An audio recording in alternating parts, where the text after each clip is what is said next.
আমার নবীজির বিরুদ্ধে বিন্দু পরিমাণ কোনো ক্লেম সেই সময় গোটা দুনিয়ার কেউ বলতে পারে না নবীজির কোনো দোষ ছিল, চারিত্রিক কোনো সমস্যা ছিল। আমার নবীকে কেন পাথর মারা হলো, আমার নবীকে কেন দাঁত ভেঙে দেওয়া হলো, এর মূল কারণ একটাই, আমার রাসূল বলেছেন, ও দুনিয়াবাসী জেনে রেখে দিও, আল্লাহ পাক আমাকে পাঠিয়েছেন গোটা দুনিয়ার সমস্ত আইনকে পরাজিত করে, দিনকে পরাজিত করে আল্লাহর দিনকে বিজয়ী করা। এরকম সুবহানাল্লাহ। আমার নবীজিকে রক্তাক্ত করে দেওয়া হলো। হযরত আলী কোলের মধ্যে করে নিয়ে নিরাপদ জায়গায় শোয়া দিলেন। আমার নবীজির চেহারার দিকে তাকায়া সাহাবীরা কান্দে, রক্তগুলো দেখে দেখে কান্দে। ওই ওবায়দা, ও বদরের সাহাবী ওবায়দা নবীর পাশে এসে ডুকরে ডুকরে কাঁদতেছে। আমার নবীর সেদিন কপালে লোহা বিদ্ধ হয়ে আছে, আমার নবীর গালে লোহা বিদ্ধ হয়ে আছে, দাঁত দুইটা ভেঙে গেছে।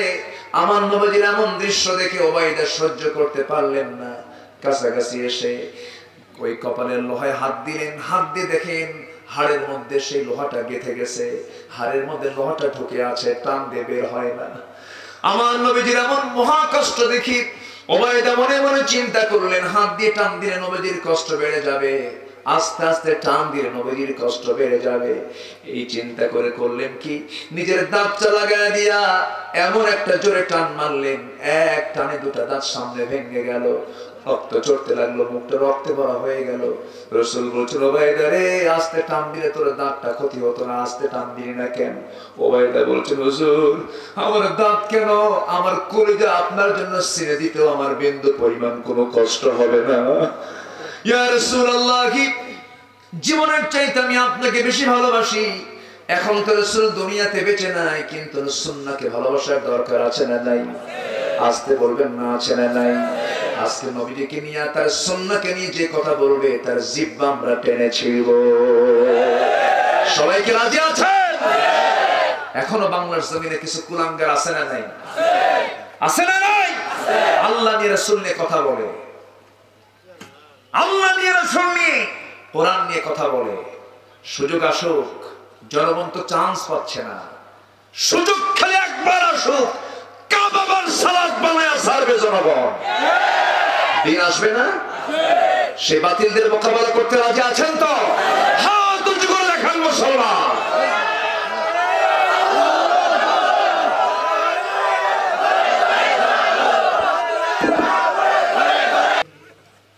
প্রাকৃতিক নান্দনিক সৌন্দর্যে ঘেরা চট্টগ্রাম অঞ্চলের সীমান্তবর্তী জেলা কক্সবাজারের সদর উপজেলার চৌফুলদণ্ডী বৃহত্তর নতুন মহাল ইসলামী সমাজ কল্যাণ পরিষদ মাহফিল ইন্তেজামী কমিটি কর্তৃক আয়োজিত দুদিনব্যাপী নবম বার্ষিকী তাফসীরুল কোরআন মাহফিল 2021 সিরাত ময়দানে অনুষ্ঠিত আজকের এই মহৎ আয়োজনের সম্মানিত সুযোগ্য সভাপতি, আজকে প্রোগ্রামের বরেণ্য মেহমানবৃন্দ, বিশেষ করে আমার ডানে বসে আছেন আমার অত্যন্ত কাছের, আমার হৃদয়ের, এদেশের কোরআনের ময়দানে এক ঝাঁক কোরআনের পাখিরা যে কথাগুলো বলছেন তার মধ্যে অত্যন্ত আমার প্রিয়, আমার কাছে, যার প্রতিটি কথাই চমকপ্রদ, আমিও তার আলোচনা শুনি। মুহতারাম মাওলানা মুফতি আমির হামজা হাফিজাহুল্লাহ, উপস্থিত হাজারাত উলামায়ে কেরাম, ফদলায়ে ইজম, সুশীল সমাজ, জাতির শ্রেষ্ঠ সন্তান, শিক্ষক মন্ডলী, জাতির বিবেক সাংবাদিক বৃন্দ, সামনে উপস্থিত দূরে ও কাছে বিভিন্ন স্থান থেকে ছুটে আসা কালেমার ঝান্ডাবাহী, তাওহীদের পতাকাবাহী, দ্বীন ইসলামের নূর শারদুল বীর মুজাহিদ, প্রাণ প্রিয় সম্মানিত দ্বীনী ভাইরা, আড়ালে বসে আছেন শ্রদ্ধেয়া সম্মানিত মা বোনেরা।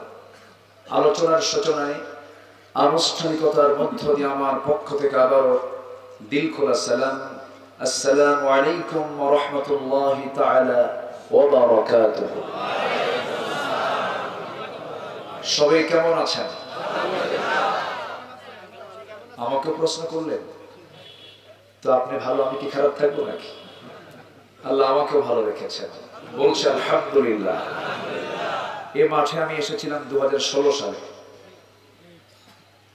এই মাঠে আল্লাহ পাক আমাকে আবার আসার তৌফিক দিয়েছেন, আলহামদুলিল্লাহ। আমার পূর্বে যিনি কথা বলেছেন তার আলোচনার পরে আর কি আলোচনা থাকে? তিনি সব কথাই বলে দিয়েছেন। ওয়াজ তো বেশি কিছু লাগে না, জান্নাতে যাওয়ার জন্য বেশি ওয়াজের দরকার নাই। আল্লাহ ওয়াজ খুব কম করেছেন, ইন্নাল্লাযীনা আমানু ওয়া আমিলুস সালিহাত কানাত লাহুম জান্নাতুল ফিরদাউসি নুজুলা। ঈমান আনবে, আমল সালেহ করবে, জান্নাত পেয়ে যাবে। সুবহানাল্লাহ। ওয়াজ কি আল্লাহর বেশি? খুব কম। এক সাহাবী বলেন, ইয়া রাসূলুল্লাহ, বেশি ওয়াজ আমি শুনবো না, আমারে হালকা কিছু ওয়াজ দেন, আমি জান্নাত পেতে চাই। রাসূল বললেন, তুমি কি আমল করবে বলো? ইদা সাল্লাইতুল মাকতুবাত ওয়া সুমতু রমাদান ওয়া আহলালতুল হালাল ওয়া হারামতুল হারাম ওয়া লাম আযিদ আলা যালিকা শাইআন আদখুলুল জান্নাত ইয়া রাসূলুল্লাহ।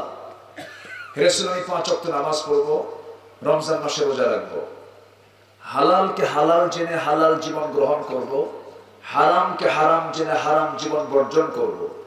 আদখুলুল জান্নাত ইয়া রাসূলুল্লাহ, আমি কি জান্নাতে যাব না? রাসূল মুস্কি হাসি মেরে বললেন, অবশ্যই তুমি জান্নাতে যাবে। সুবহানাল্লাহ। তাহলে কি ওয়াজ বেশি লাগে? না। তো ওয়াজ তো সব আমি হামজা করে দিছি। এখন আমি যদি কথা বলা শুরু করি সবাই থাকবেন তো? ইনশাআল্লাহ। না দৌড় মারবেন? না। অন্তত ইজ্জত রক্ষার জন্য তো থাকা দরকার। সবাই থাকতে রাজি আছি তো? জোরে বলি, জোরে বলি ইনশাআল্লাহ। কিন্তু আমাদের দুঃখ আছে কিছু। সে দুঃখ কি জানেন? দুঃখ হলো আমরা তো বাবার গল্প বলতে আসি না, আমরা তো দাদার গল্প করতে আসি না, আমরা কথা বলতে আসি কোরআনের। কিন্তু সামনে থেকে মাইক কেন টানা হয়? ঠিক কিনা? মাইক কেন টানা হয়? মাইক কেন টেনে নেওয়া হয়? মাহফিল কেন স্থগিত করা হয়? কেন? হাজার হাজার মানুষের সামনে মাইক টানছে একজন মানুষ, আমরা কি কথা বলি না, চুপ থাকি? বলেন। একটু আসামি বানাচ্ছে আপনাদের, রাগ করবেন না। আমরা কি কথা বলি না, চুপ থাকি? চুপই তো থাকি। হাজার হাজার মানুষ সামনে মাইক টানা হচ্ছে, হুমকি ধামকি দেওয়া হচ্ছে। এদেশের ইতিহাসেও বলে আমরা চুপই ছিলাম। বাংলার সর্বশেষ স্বাধীন নবাব সিরাজউদ্দৌলা যখন তাকে লর্ড ক্লাইভরা তাকে ধরে নিয়ে যাচ্ছিল হাত পা বেঁধে, লক্ষ লক্ষ মানুষ, নাগরিক এই দৃশ্যটা দেখতেছিল আর চোখের পানি ফেলে ফেলে কাঁদতেছিল। লর্ড ক্লাইভ তার আত্মজীবনীতে লেখে, আমরা কাঁদতেছিলাম সেদিন শুধু যদি প্রত্যেকটা নাগরিকের হাতে শুধু একটা করে ঢিল হাতে নিয়ে ঢিল ছুড়লেও 180 বছরের পরাধীনতার শৃঙ্খলে এই জাতি আবদ্ধ হওয়া লাগতো না। আমরা কথা বলি না তো? হক কথা বললে পরে 18 কোটি মানুষের মুখ থেকে যদি আজকে হক কথা বের হতো, কোন বাতিল শক্তি মাথা উঁচু করে দাঁড়ানোর সাহস পেত না। আমরা কথা বলি না, অথচ কথা বলার কি পুরস্কার জানেন? চুপ থাকা, নীরব ঘাতকতা। যে চুপ থাকবে সে নীরব ঘাতক। আল্লাহ বলছেন, ঈমানদার কথা বলো। আল্লাহ রাব্বুল আলামিন বলেন, ইয়া আইয়ুহাল্লাযীনা আমানু তাকুল্লাহা ওয়া কুলু قولا سديدا يصلح لكم أعمالكم ويغفر لكم ذنوبكم ومن يطع الله ورسوله فقد فاز فوزا عظيما ইমানদারেরা তোমরা কেবলমাত্র আমাকেই ভয় করবে আর জেনে রেখে দিও যা বলবে সোজা কথা বলবে ইনি বিনিয়ে টেকনিক করে হিকমত খাটায় পেঁয়াজগুস করে কোনো কথা বলতে যেও না। ওয়াকুলু কাওলান সাদীদা, শুধু আমলটা যদি ঠিক রাখতে পারো, তোমার জীবনের যত আমল করতে নিয়ে ভুলগুলো হয়েছিল সেই ভুলগুলো আমি আল্লাহ তোমার সব ইসলাহ সংশোধন করে দেব, তামাম জিন্দেগীর সমস্ত গুনাহগুলো আমি আল্লাহ মাফ করে দেব। আমরা তো কথা বলি না, কথা বলার দরকার আছে না নাই? সবচেয়ে বড় মুজাহিদ কে জানেন? যে জালিম শাসকের সামনে বুক উঁচু করে কথা বলতে পারে। আমির হামজা একটি ভয়ঙ্কর নাম, তাই না? সাইয়্যিদুশ শুহাদা। উহুদের রণাঙ্গনে সবচেয়ে বড় ভূমিকা কার ছিল? বলেন, কার ছিল? আমির হামজা। উহুদ ময়দানকে তিনি তছনছ করেছিলেন, 32 জন কাফেরকে জাহান্নামে পাঠিয়েছিলেন বদরের প্রান্তরে। সম্মানিত ভাইরা, ইসলামকে মানতে গেলে স্ট্রেট ফরওয়ার্ড হতে হবে, সোজা হতে হবে। ইসলামকে মানতে গেলে আমাকে সোজা মুখে চলতে হবে। জান্নাত একটা রাস্তা দিয়ে, সেটা হলো ইহদিনাস সিরাতাল মুস্তাকিম। ইহদিনাস সিরাতাল মুস্তাকিম, একটাই পথ। সিরাতুল মুস্তাকিমটা কি? এটা তাফসীর আবার সূরা ইয়াসিন এসেছে, ওয়া আন ইয়াবুদুনি হাযা সিরাতুল মুস্তাকিম।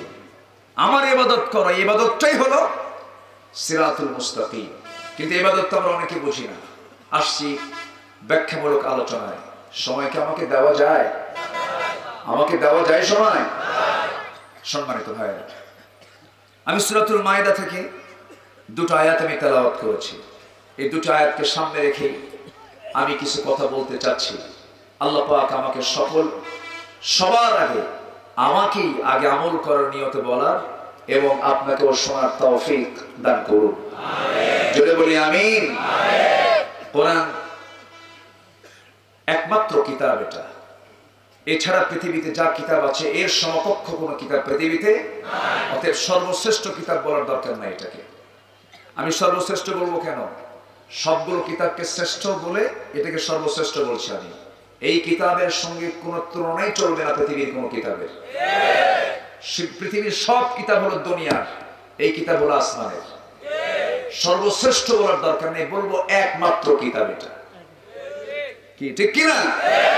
ইসলাম সর্বশ্রেষ্ঠ দিন না। ইসলামকে আমি সর্বশ্রেষ্ঠ ধর্ম বলার দরকার নাই। সর্বশ্রেষ্ঠ ধর্ম বলতে গেলে সকল ধর্মের বৈধতা আমি স্বীকার করে বললাম ইসলাম সর্বশ্রেষ্ঠ ধর্ম।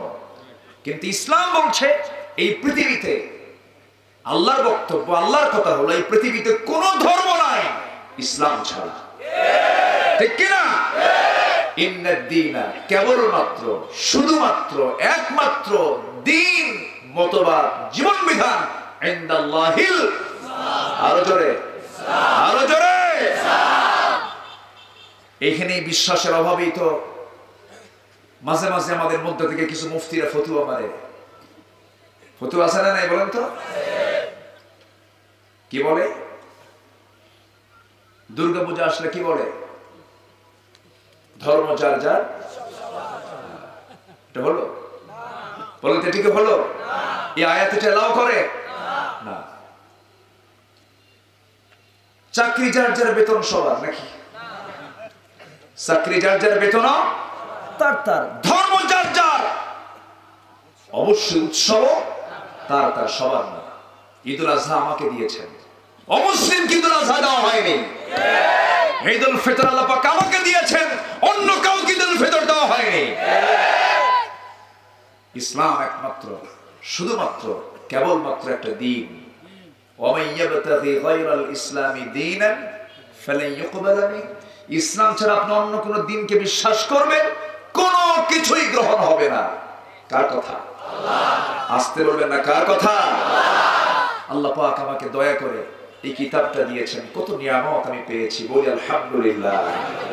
কিতাব পেয়েছি বলি আমরা চিনি কাকে? আমার বন্ধুকে।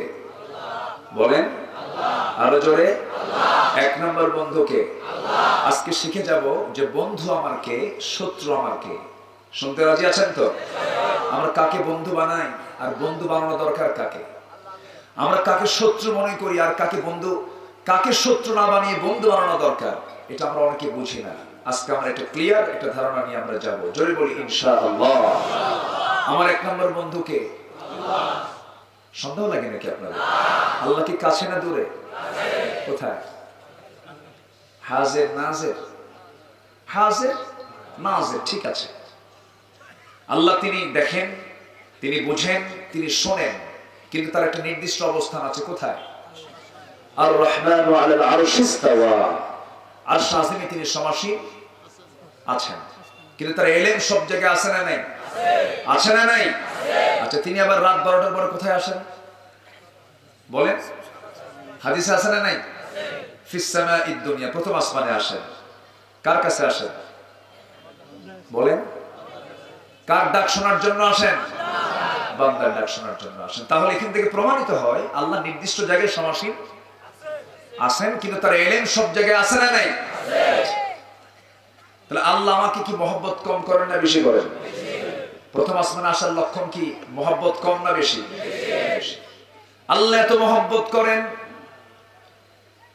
মিম্মা ফতারাতুহু আলাইহি, যদি কোনো বান্দা আল্লাহর নৈকট্য হাসিল করতে চায়, প্রথমে তার জীবনে ফরজটা মুকাম্মাল করতে হবে। ফরজটা তার জীবনে তাকমিল হতে হবে, পরিপূর্ণ হতে হবে। ফরজ যখন হয়ে গেল, ইয়াতাকাররাবু ইলাইয়া বিন নওয়াফিল, সে বান্দা আমার নৈকট্য হাসিল করতে হলে তাকে নফলের দিকে এগিয়ে যেতে হবে। যার জীবনে নফল বেশি, ফরজ তার ছুটে যাবে না, কারণ নফল ফরজকে পাহারা দিয়ে দেয়। যখন কোনো বান্দা নফল বাড়ায় দেবে, হাত্তা উহিব্বাহু, সেই সময় আমি বান্দাকে ভালোবাসতে শুরু করব। তখন সেই বান্দার 2 হাত দিয়ে যে কাজ করে, আমার সঙ্গে যখন প্রেম হয়ে যাবে গভীর থেকে গভীরতর, সেই 2 হাতটা আমার হাত হয়ে যাবে।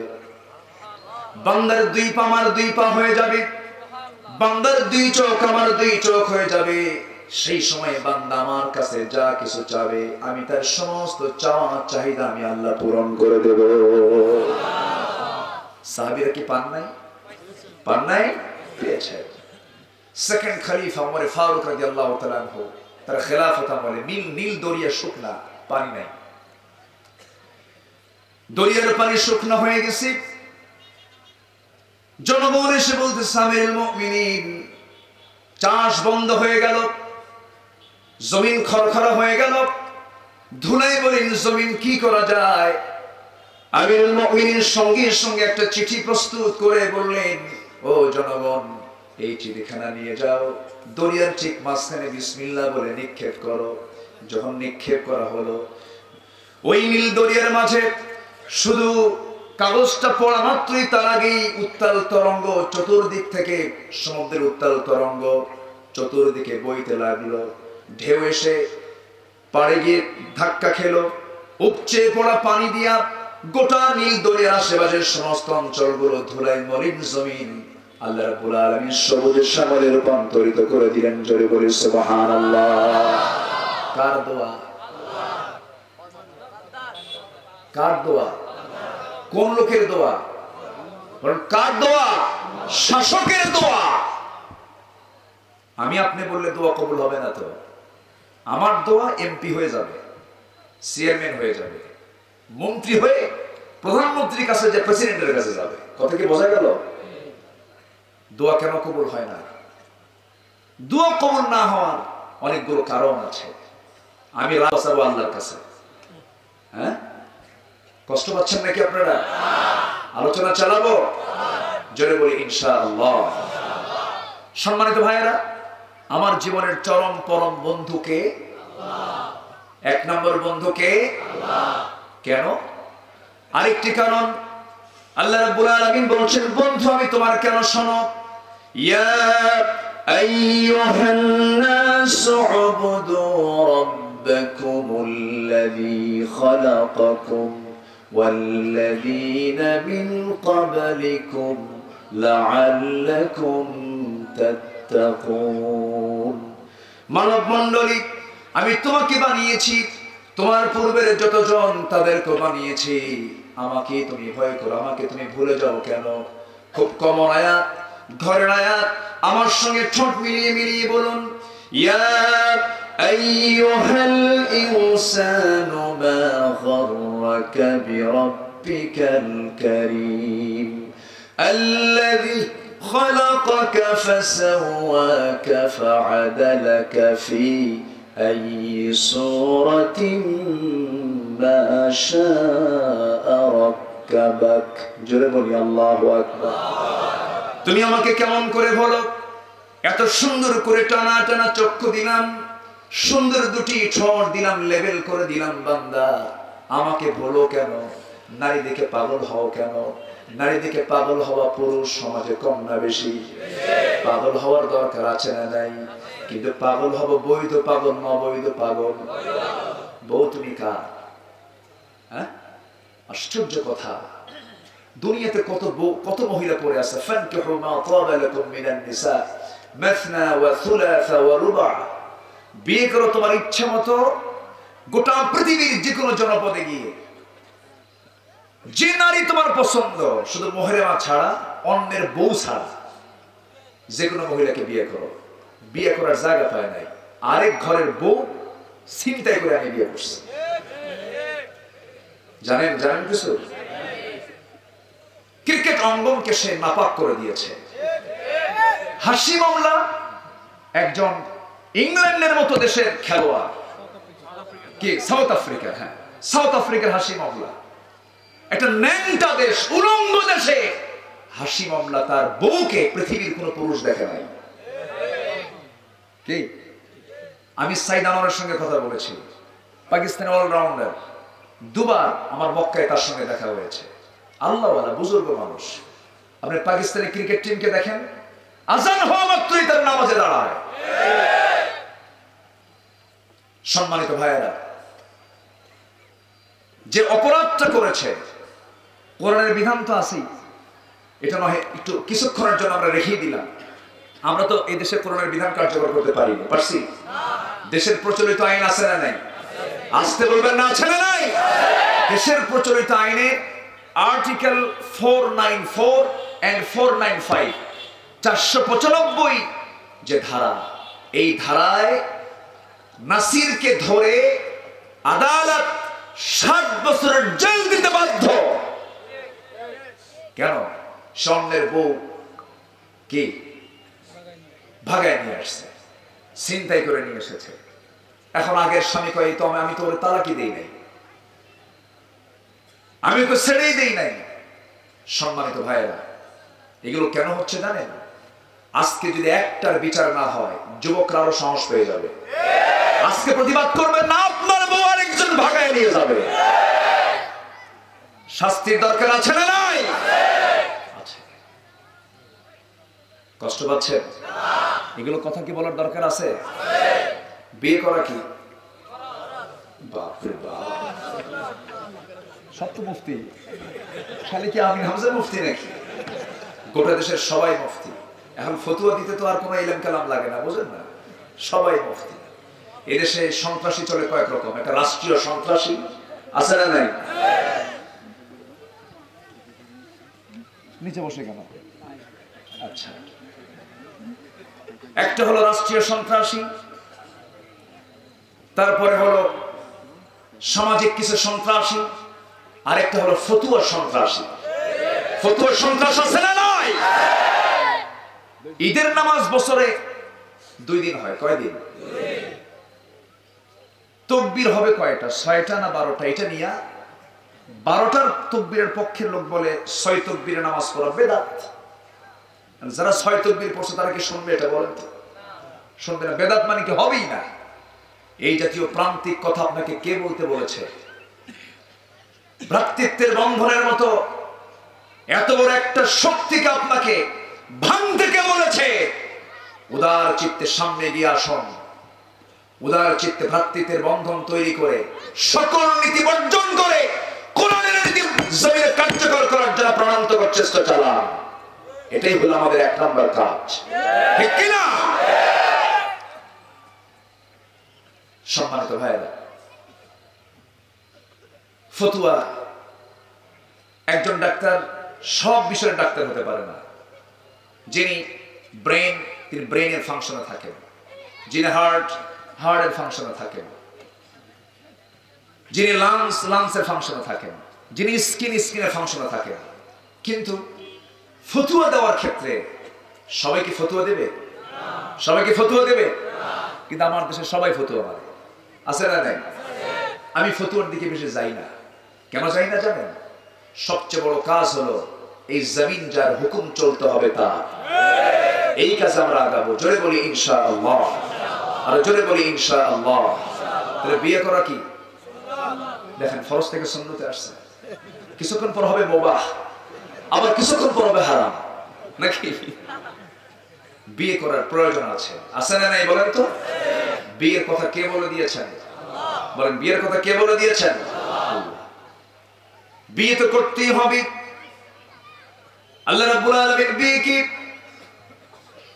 জরুরি করে দিয়েছেন। বান্দা তুমি বিয়ে করবে না কেন? বিয়েটা করবে, নারীর প্রতি তোমার টান তো আসবেই। নারীর দিকে তাকানো জায়েজ আছে না নাই? আসতে পার কেন? হ্যাঁ, অনেকে চুপ করে টেনশন আছে, কি কই কোনটাই কব না। নারীর দিকে তাকানো জায়েজ আছে না নাই? আছে, অবশ্যই তাকাবো আমি নারীর দিকে। কিন্তু নারী হলো দু প্রকার, একটা হলো নিজ নারী, আর একটা হলো পর নারী। নিজ নারীর দিকে তাকাবো না আমি কেন? মেয়ে তো হলো বরকত, বউ হলো রহমত, মা হলো জান্নাত, অবশ্যই তাদের দিকে তাকাবো। কিন্তু যে সমস্ত নারীর দিকে তাকাতে মানা করে দিয়েছেন সে নারীর দিকে তাকানো যাবে না যুবক। সেই সময় তোমার চরিত্র অর্জন করতে হবে আল্লাহর পয়গম্বর ইউসুফের চরিত্র। ইউসুফ আলাইহিস সালাতু ওয়াস সালামকে জুলাইখা ফুসলায়। জুলাইখা বলে, ইউসুফ তোমার চক্ষু কত সুন্দর টানা টানা। ইউসুফ বলেন, জুলাইখা তুমি আমার চোখের প্রশংসা করছো? চোখ যিনি বানিয়েছেন তার তুমি প্রশংসা করো। সুবহানাল্লাহ বলবেন না? জুলাইখা বলে, ইউসুফ তোমার চামড়া চুলগুলো কত সুন্দর মসৃণ। তিনি বললেন, জুলাইখা আমার চুল চামড়ার প্রশংসা করো না, আমাকে যিনি সুন্দর করে গড়েছেন সে আল্লাহর তুমি প্রশংসা করো। সুবহানাল্লাহ। দাওয়াতি কাজ যে দায়ী তার এক জায়গায় না সব জায়গায়? সব জায়গায়। তিনি দাওয়াত দিয়ে ফেললেন কিন্তু কাজ হলো না। শেষ পর্যন্ত জুলাইখা তার দিকে এগিয়ে আসার জন্য তার দিকে শরীরটা ঝুঁকিয়ে দিয়ে যখন চূড়ান্ত চেষ্টায় যখন সে ব্যর্থ হয়ে গেল, ইউসুফ আলাইহিস সালাতু ওয়াস সালাম সেই দিকে ভ্রুক্ষেপই করছেন না, নজরে দিচ্ছেন না। কাঁপতে কাঁপতে চোখ দিয়ে পানি বের হয়ে আসলো। সাহায্য চাইলেন কার কাছে? আল্লাহ রাব্বুল আলামিন বলেন, ওয়াল্লাযীনা জাহাদু ফীনা লানাহদিয়ান্নাহুম সুবুলানা। যখন কোন বান্দা আমার পথে আসার জন্য চেষ্টা চালায় আমি তার জন্য একটা নয় দুইটা নয় অসংখ্য রাস্তা আমি তার জন্য বের করে দেই। জোরে বলি সুবহানাল্লাহ। আমার ভাইরা, আমি যদি আল্লাহর পথে আসতে চাই আমাকে সাহায্য করবেন কে? আসতে হলে সাহায্য করবেন কে? আল্লাহ আমাকে সাহায্য করবেন। আমার ভাইরা, আল্লাহ তাআলা মানুষের জন্য 6টা জিনিসকে আকর্ষণীয় করে দিয়েছেন। যুইনা লিন-নাসি হুব্বুশ শাহাওয়াতি মিনান নিসাই ওয়াল বানিনা ওয়াল qanatiril muqantarati minadh-dhahabi wal fiddati wal khayril musawwamati wal an'ami wal harth mata'ul hayatid dunya wallahu 'indahu husnul ma'ab। জোরে বলি আল্লাহু আকবার। মানুষের জন্য 6টা জিনিসকে আকর্ষণীয় করা হয়েছে। এর মধ্যে 1 নাম্বার হলো নারী। নারীর জন্য পুরুষ পাগল হবে, পুরুষের জন্য নারী পাগল হয়ে যাবে। কিন্তু এই পাগলটা হতে হবে বৈধ পাগল না অবৈধ পাগল? বৈধ পাগল না অবৈধ পাগল? বৈধ পাগল হলে কোনো সমস্যা নেই। স্ত্রীর জন্য স্বামী দিওয়ানা হয়ে যাবে, স্বামীর জন্য স্ত্রী দিওয়ানা হয়ে যাবে। এই মহাব্বতটা আল্লাহই তো দিয়ে দিয়েছেন, এই মহাব্বত থাকতে হবে, থাকা দরকার আছে।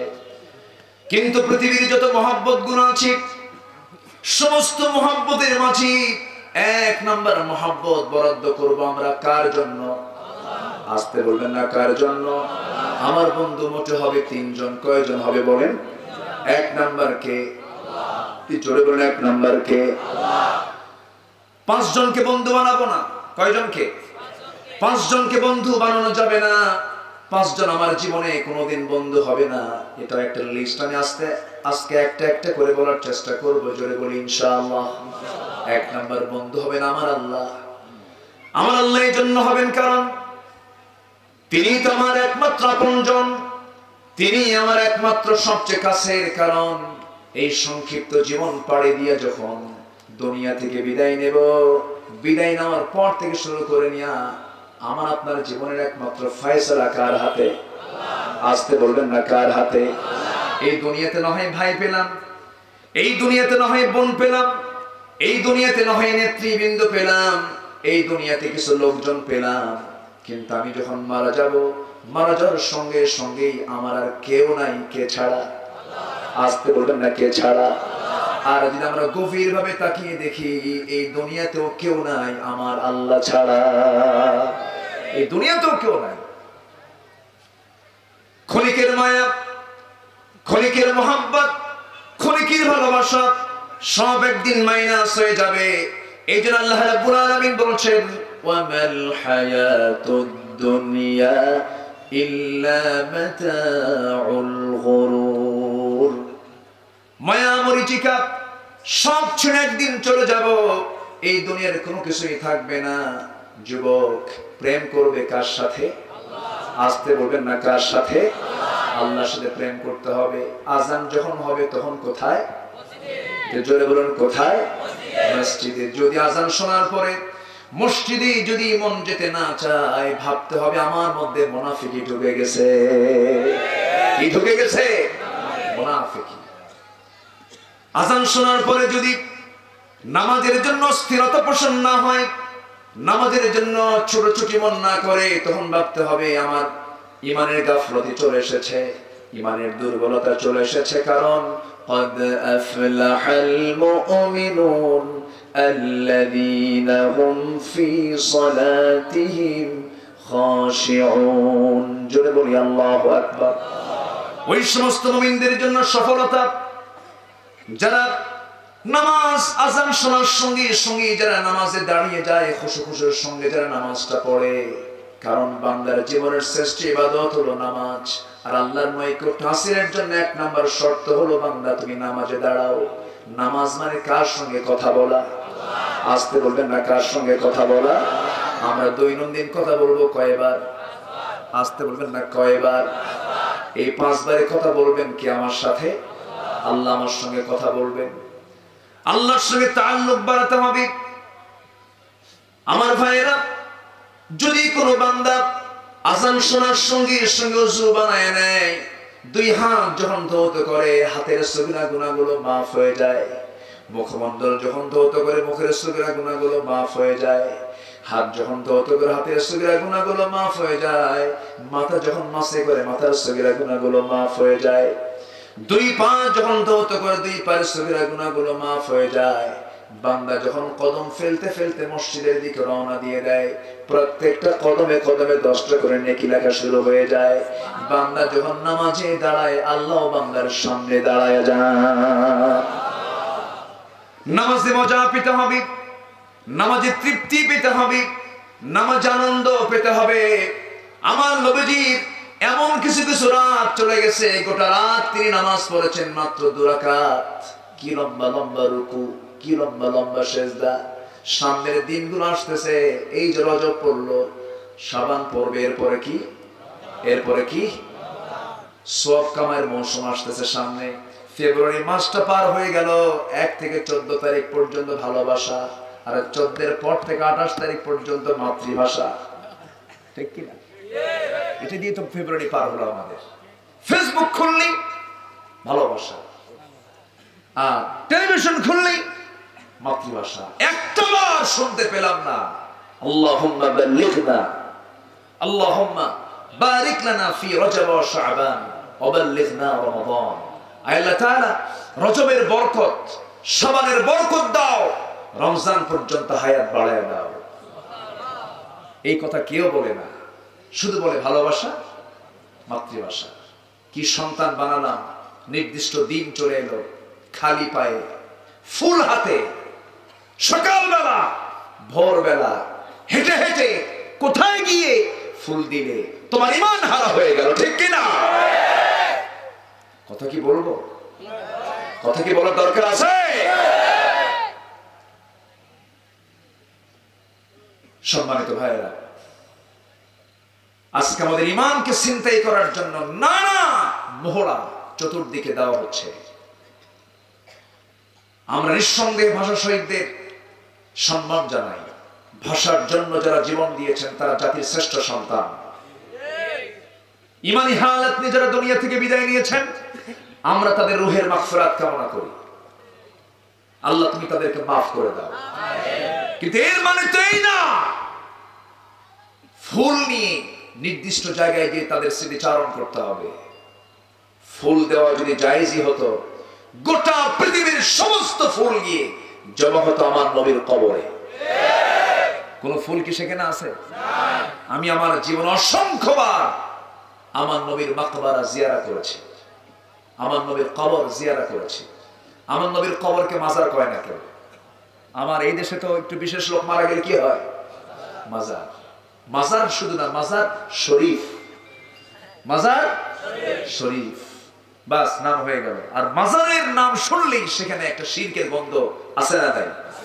আসতে বলবেন না, আছে না নাই? আছে। শিরকের কাজ করা যাবে না।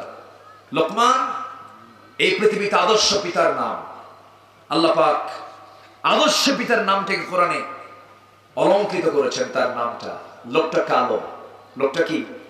কালো, অপরিচিত, সুপ্ত, তাকে কেউ চিনত না, জানতো না। আল্লাহ পাক সেই লোকমানকে তুলে নিয়ে আসলেন, নিয়ে এসে কোরআনের মতো কিতাবে তার নামে একটা সূরার নামকরণ করে দিলেন। এমনি দেননি। কেন দিয়েছেন? সন্তানদেরকে নসিহত করেছেন। সেই নসিহতগুলো আল্লাহর কাছে খুব প্রিয়, খুব পছন্দ হয়ে গেছে। সন্তানকে ডাক দিয়ে বলেছেন, 13টা নসিহত করেছেন। 1 নম্বর নসিহত হলো, আমার কলিজার টুকরা সন্তান, শিরকের কাছে যেও না। আর আজকে বাপেরা শিরকের কাছে নিজে টেনে নিয়ে চলে যায়, বাবা শিরক কর, ঠিক কিনা? সম্মানিত ভাইয়েরা, সম্মানিত বন্ধুগণ, আমরা জীবনের সবচেয়ে বেশি মহব্বত করব কাকে? আসতে বলবেন না, কাকে? আল্লাহকে। এই চোখটা কে দিয়েছেন? দেখি কি দিয়া, দেখি কি দিয়া? চোখ দিল। চোখ দিলেন কে? দেখে কে? বান্দা দেখে। চোখ দিলেন আল্লাহ, বান্দাটা নিজেই দেখে। চোখটা দিয়েছেন আল্লাহ, কিন্তু আল্লাহ দেখতে মানা করেছেন, আবার দেখতে বলেছেন এটা দেখবা, এটা দেখবা না, এটা শুনবা, এটা শুনবা না। তোমার সামনে দিয়ে নারী হেঁটে যাবে, তোমার মন চাবে আমি দেখবো, কিন্তু তুমি যে দেখবা না। মুজাহিদ জিহাদে যুদ্ধ করে যে সওয়াব কামাই করবে, তার সমান সওয়াব রব্বুল আলামিন তোমার আমলনামায় দিয়ে দিবেন। দেখতে তো মন চাবে, দেখা যাবে না। শুনতে তো মন চাবে, শোনা যাবে না।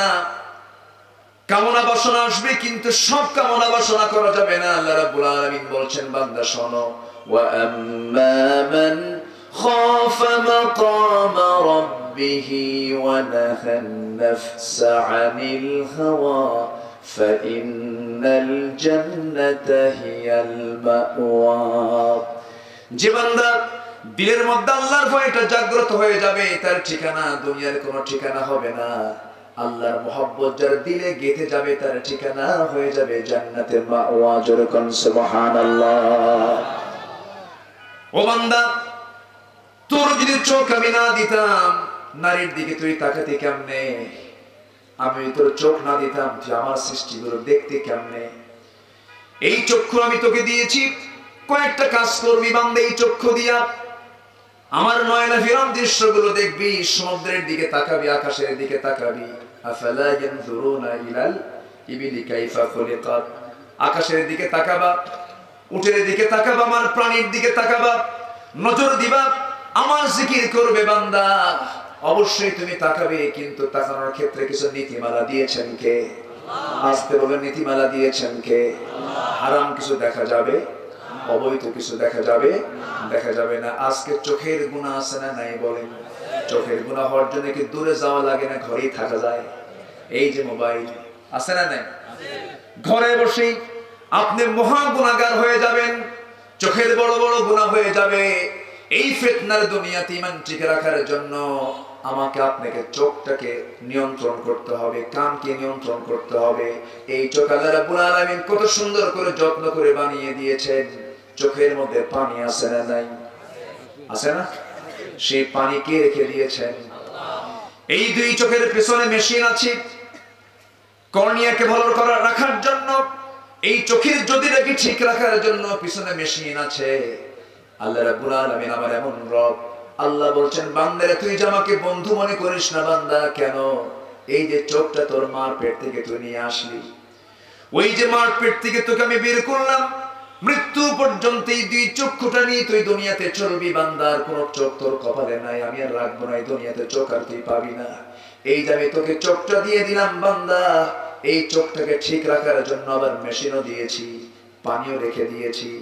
ধুলাবালি জমিনে চলতে গিয়ে চোখের মধ্যে যদি কোনো ধুলাবালি চলে যায়, ওই ধুলাবালি বের করার জন্য আমি আল্লাহ চোখের মধ্যে পানিও দিয়ে দিয়েছি। ভাইরাস আক্রান্ত হতে পারে, আমি ভাইরাস মুক্ত করার জন্য পানিটা দিয়েছি। এই পানি দুনিয়ার কোন নরমাল পানির মতো পানি না।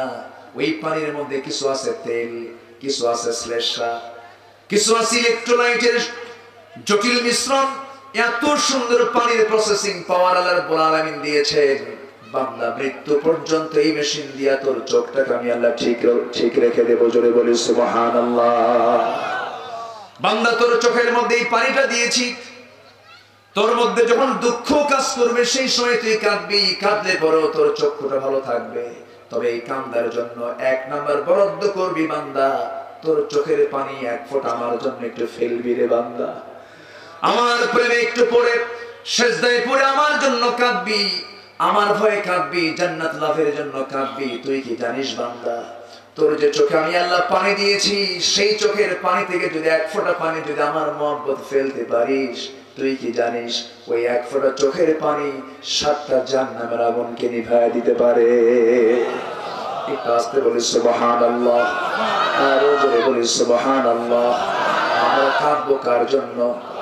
আমরা কাঁদবো কার কাছে? আমাদের জীবনে গুনাহ আছে না নাই? গুনাহ যার আছে তার জীবনে কান্নাও আছে। গুনাহ করার পরে বান্দা যখন অনুতপ্ত হয়ে চোখের পানি ফেলে ফেলে কান্দে, আল্লাহ রাব্বুল আলামিন সেই বান্দাকে maaf করে দেন। আমার ভাইরা, আমরা তো আল্লাহর কাছেই কাঁদবো, আল্লাহর কাছেই সকল কিছু চাবো। আমার নবী এত সেজদা দিয়েছেন, সবচেয়ে বেশি সেজদা দিয়েছেন মুহাম্মদ সাল্লাল্লাহু আলাইহি ওয়াসাল্লাম, সবচেয়ে বেশি রুকু করেছেন মুহাম্মদ সাল্লাল্লাহু আলাইহি ওয়াসাল্লাম। আমার নবীজি এমন সময় চলে গেছে, ঘন্টার পরে ঘন্টা সেজদার মধ্যে তার সময়টা চলে গেছে।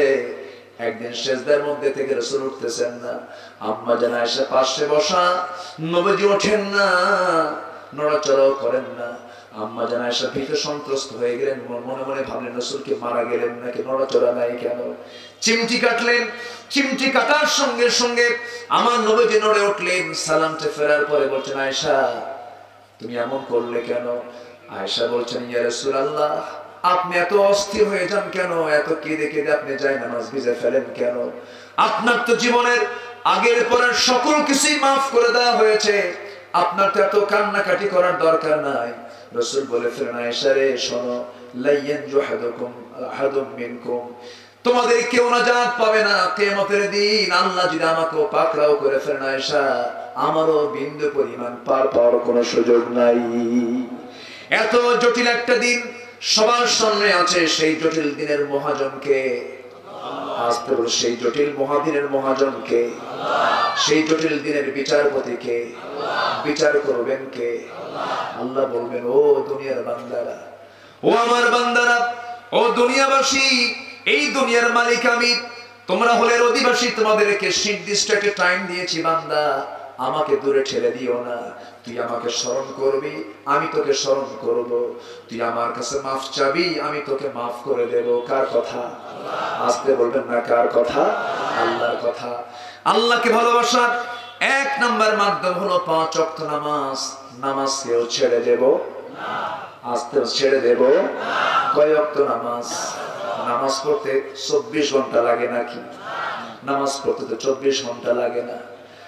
আমার বুঝে আসে না, দুনিয়ার সমস্ত কাজগুলো হয়ে যায় কিন্তু নামাজের কাজটা হয় না। আল্লাহ বলেন, বান্দারে নামাজ আজান যখন হবে নামাজে দাঁড়াবি, মাত্র 1.5 থেকে 2 ঘন্টা সময় লেগে যাবে। বান্দা তুই নামাজ পড়বি, নামাজের পর পৃথিবীর যত কাজ করবি সমস্ত কাজের মধ্যে আমি আল্লাহ বরকত দিয়ে দেব। আমার ভাইয়েরা, আমার বন্ধুগণ, আল্লাহকে বন্ধু বানানোর আরেকটি সিমটম হলো যে বান্দা আল্লাহকে ভালোবাসবে, পৃথিবীর কোনো ভালোবাসা তার কাছে পাত্তা পাবে না। এমনকি আল্লাহকে আমরা ভালোবাসবো বাপ মার চাইতে কম না বেশি, সন্তানদের চাইতে কম না বেশি, পৃথিবীর সকল লোকের চাইতে কম না বেশি, আল্লাহকে বেশি ভালোবাসতে হবে। যার জ্বলন্ত প্রমাণ সাহাবীরা দিয়ে গেছেন। সাহাবে কেরামরা হচ্ছেন আমাদের কাছে আকাশের নক্ষত্রের মতো। একজন সাহাবীকে যদি আমরা ফলো করতে পারি, 8টা জান্নাত আমার আপনার জন্য খোলা হয়ে যাবে। জোরে বলি সুবহানাল্লাহ। কি অবদান তাদের দেখেন। একজন সাহাবীর কথা আমার মনে হয়ে গেল।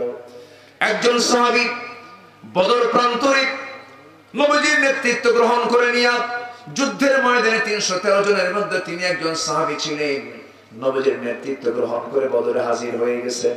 বদরে যুদ্ধ চলতেছে, যুদ্ধ চলাকালীন অবস্থায় সেই সাহাবীর চোখের সামনে নিজের বাপ পড়ে গেল। সাহাবী হলো উবাইদা, বাপ হলো জাররা। উবাইদ ইবনুল জাররা রাদিয়াল্লাহু তাআলা আনহু যুদ্ধের ময়দানে দেখতে পেলেন জন্মদানকারী পিতা তরবার নিয়ে সামনে দাঁড়ানো, সন্তান বাবার মুখোমুখি, বাবা সন্তানের মুখোমুখি। বাপ মনে মনে চিন্তা করতেছে আমার সন্তানকে কেমন আঘাত করে ঘুরে দাঁড়িয়ে অন্যদিকে চলে যাচ্ছিল। সন্তান মনে করলেন আমার জন্মদানকারী পিতা, যে পিতার কোলে আমি ছোট থেকে বড় হয়েছি, কত আদর স্নেহ পেয়েছি, আমার বাপকে আমি কেমন করে হিট করে আঘাত করি। মানবিক দৃষ্টি আসলো তার মধ্যে, তিনি ঘুরে দাঁড়ালেন। পরক্ষণেই মনে করলেন না, 1 নম্বর বন্ধুকে আসতে বললেন কে? সেই চরম বন্ধুর কথা, পরম বন্ধুর কথা মনে হয়ে ইউটার্ন করলেন, ঘুরে আসলেন। ঘুরে দাঁড়ায়া কোষবদ্ধ তরবারি কোষমুক্ত করে চক্ষু বন্ধ করে বাবার সামনে গিয়ে দাঁড়ায়া গর্দান বরাবর তরবারি হাঁকায়া দিলেন। শেরটা সিটকে পড়লো, ধরটা সিটকে পড়লো। আল্লাহু আকবার ধ্বনিতে আকাশ বাতাস মুখরিত হয়ে গেল। সন্তান তার বাপকে হত্যা করে নাই, সন্তান তার বাপকে বাপ না মনে করে জিহাদের ময়দানে মনে করেছেন নবীর দুশমন, আল্লাহর দুশমন, শিরকের প্রতীক। বাপটাকে দুনিয়া থেকে বিদায় করে দিলেন সাহাবী। যুদ্ধের ময়দানে মুসলমানদের যখন বিদায় চলে এসেছে, আমার নবীর কাছে সংবাদ চলে এলো, ইয়া রাসূলুল্লাহ বদর যুদ্ধে আমরা জয়িত হয়ে গেলাম, কিন্তু ওই যে আমার রাসূল বলেন ওই যে সাহাবীরা বিজয়িত পেলাম, আমার উবাইদা কান্দে কেন, কি হয়েছে? হুজুর উবাইদার বাপ যুদ্ধে মারা গেছে। রাসূল আফসোস করে বলছেন, আরে আমার প্রিয় সাহাবীর বাপকে তোমরা কারা মেরেছো? ঠিক করো নাই। এমত অবস্থায় সাহাবীরা বললেন, ইয়া রাসূলুল্লাহ আমরা তার বাপকে আঘাত করে নেই, উবাইদা নিজেই তার বাপকে দুনিয়া থেকে বিদায় করে দিয়েছে। এই কথা শোনার সঙ্গে সঙ্গে আমার নবীজি 2টা হাত আগায় দিলেন। 2 হাত আগায় দিয়ে বলছেন, উবাইদা আমার কাছে চলে আয়। আমার নবীজি তাকে বুকের সঙ্গে আলিঙ্গন করে নিয়ে বলছেন, উবাইদা আজকে আয়াতটা পরিপূর্ণ করেছো, মুহাব্বতটা পরিপূর্ণ করে দিয়েছো, সত্যি সত্যি প্রমাণ করেছো তুমি আমাকে এবং আল্লাহকে পৃথিবীর সকল কিছুর চাইতে তুমি বেশি ভালোবাসো। যেরকম সুবহানাল্লাহ। এই উবাইদা উহুদের ময়দানে তার অবদান কম নয়। উহুদের ময়দানে সবচেয়ে বেশি আঘাত প্রাপ্ত হয়েছেন আমার নবীজি। আমার নবীজি মুখ থুবড়ে জমিনে পড়া, রক্ত থোকা থোকা পড়ে আছে। যুদ্ধ থেমে গেছে। এমত অবস্থায় হযরত আলী রাদিয়াল্লাহু তাআলা আনহু আমার নবীজিকে ক্ষত বিক্ষত অবস্থায় সেই জায়গা থেকে ধরে এনে নিরাপদ জায়গায় তাকে শোয়া দিলেন। কিন্তু আমার নবীজির মাথায় সেদিন পাথর মেরেছিল, গালে সেদিন পাথর মেরেছিল, মুখে সেদিন পাথর মেরেছিল। নবীজি কাউকে কটু কথা বলেছেন নাকি? কাউকে কোনো মিথ্যা কথা বলেছেন নাকি? কারো জমির আইল ঠেলছেন নাকি? কাউকে কোনো কষ্ট দিয়ে কোনো কথা বলেছেন নাকি? আমার নবীজির বিরুদ্ধে বিন্দু পরিমাণ কোনো ক্লেম সেই সময় গোটা দুনিয়ার কেউ বলতে পারে না নবীজির কোনো দোষ ছিল, চারিত্রিক কোনো সমস্যা ছিল। আমার নবীকে কেন পাথর মারা হলো, আমার নবীকে কেন দাঁত ভেঙে দেওয়া হলো, এর মূল কারণ একটাই, আমার রাসূল বলেছেন, ও দুনিয়াবাসী জেনে রেখে দিও, আল্লাহ পাক আমাকে পাঠিয়েছেন গোটা দুনিয়ার সমস্ত আইনকে পরাজিত করে, দিনকে পরাজিত করে আল্লাহর দিনকে বিজয়ী করা। এরকম সুবহানাল্লাহ। আমার নবীজিকে রক্তাক্ত করে দেওয়া হলো। হযরত আলী কোলের মধ্যে করে নিয়ে নিরাপদ জায়গায় শোয়া দিলেন। আমার নবীজির চেহারার দিকে তাকায়া সাহাবীরা কান্দে, রক্তগুলো দেখে দেখে কান্দে। ওই ওবায়দা, ও বদরের সাহাবী ওবায়দা নবীর পাশে এসে ডুকরে ডুকরে কাঁদতেছে। আমার নবীর সেদিন কপালে লোহা বিদ্ধ হয়ে আছে, আমার নবীর গালে লোহা বিদ্ধ হয়ে আছে, দাঁত দুইটা ভেঙে গেছে। আমার নবীর এমন দৃশ্য দেখে ওবায়দা সহ্য করতে পারলেন না, কাছাকাছি এসে ওই কপালের লোহায় হাত দিলেন। হাত দিয়ে দেখেন হাড়ের মধ্যে সেই লোহাটা গেঁথে গেছে, হাড়ের মধ্যে লোহাটা ঢুকে আছে, টান দিয়ে বের হয় না। আমার নবীজির এমন মহা কষ্ট দেখি ওবায়দা মনে মনে চিন্তা করলেন, হাত দিয়ে টান দিলে নবীজির কষ্ট বেড়ে যাবে, আস্তে আস্তে টান দিলে নবীজির কষ্ট বেড়ে যাবে। এই চিন্তা করে করলেন কি, নিজের দাঁতটা লাগায় দিয়া এমন একটা জোরে টান মারলেন, এক টানে দুটা দাঁত সামনে ভেঙে গেল, রক্ত চড়তে লাগলো, মুখটা রক্তে ভরা হয়ে গেল। রাসূল বলছেন, ওবায়দা রে, আস্তে টান দিলে তোর দাঁতটা ক্ষতি হতো না, আস্তে টান দিলি না কেন? ওবায়দা বলছেন, হুজুর আমার দাঁত কেন, আমার কলিজা আপনার জন্য ছিঁড়ে দিতেও আমার বিন্দু পরিমাণ কোনো কষ্ট হবে না। ইয়া রাসূলুল্লাহ, জীবনের চাইতে আমি আপনাকে বেশি ভালোবাসি। এখন তো রাসূল দুনিয়াতে বেঁচে নাই, কিন্তু সুন্নাহকে ভালোবাসার দরকার আছে না নাই? আস্তে বলবেন না, আছে না নাই? আজকে নবীজিকে নিয়ে, তার সুন্নাহকে নিয়ে যে কথা বলবে তার জিহ্বা আমরা টেনে ছিড়ব। সবাইকে রাজি আছেন? এখনো বাংলার জমিনে কিছু কুলাঙ্গার আছে না নাই? আছে না নাই? আল্লাহ নিয়ে রাসূল নিয়ে কথা বলে, আল্লাহ নিয়ে রাসূল নিয়ে কোরআন নিয়ে কথা বলে। সুযোগ আসুক, জনগণ তো চান্স পাচ্ছে না, সুযোগ খালি একবার আসুক, কাবাবার সালাত বানায়া সারবে জনগণ। দিন আসবে না? সে বাতিলদের মোকাবেলা করতে রাজি আছেন তো? হাত উঁচু করে দেখান মুসলমান।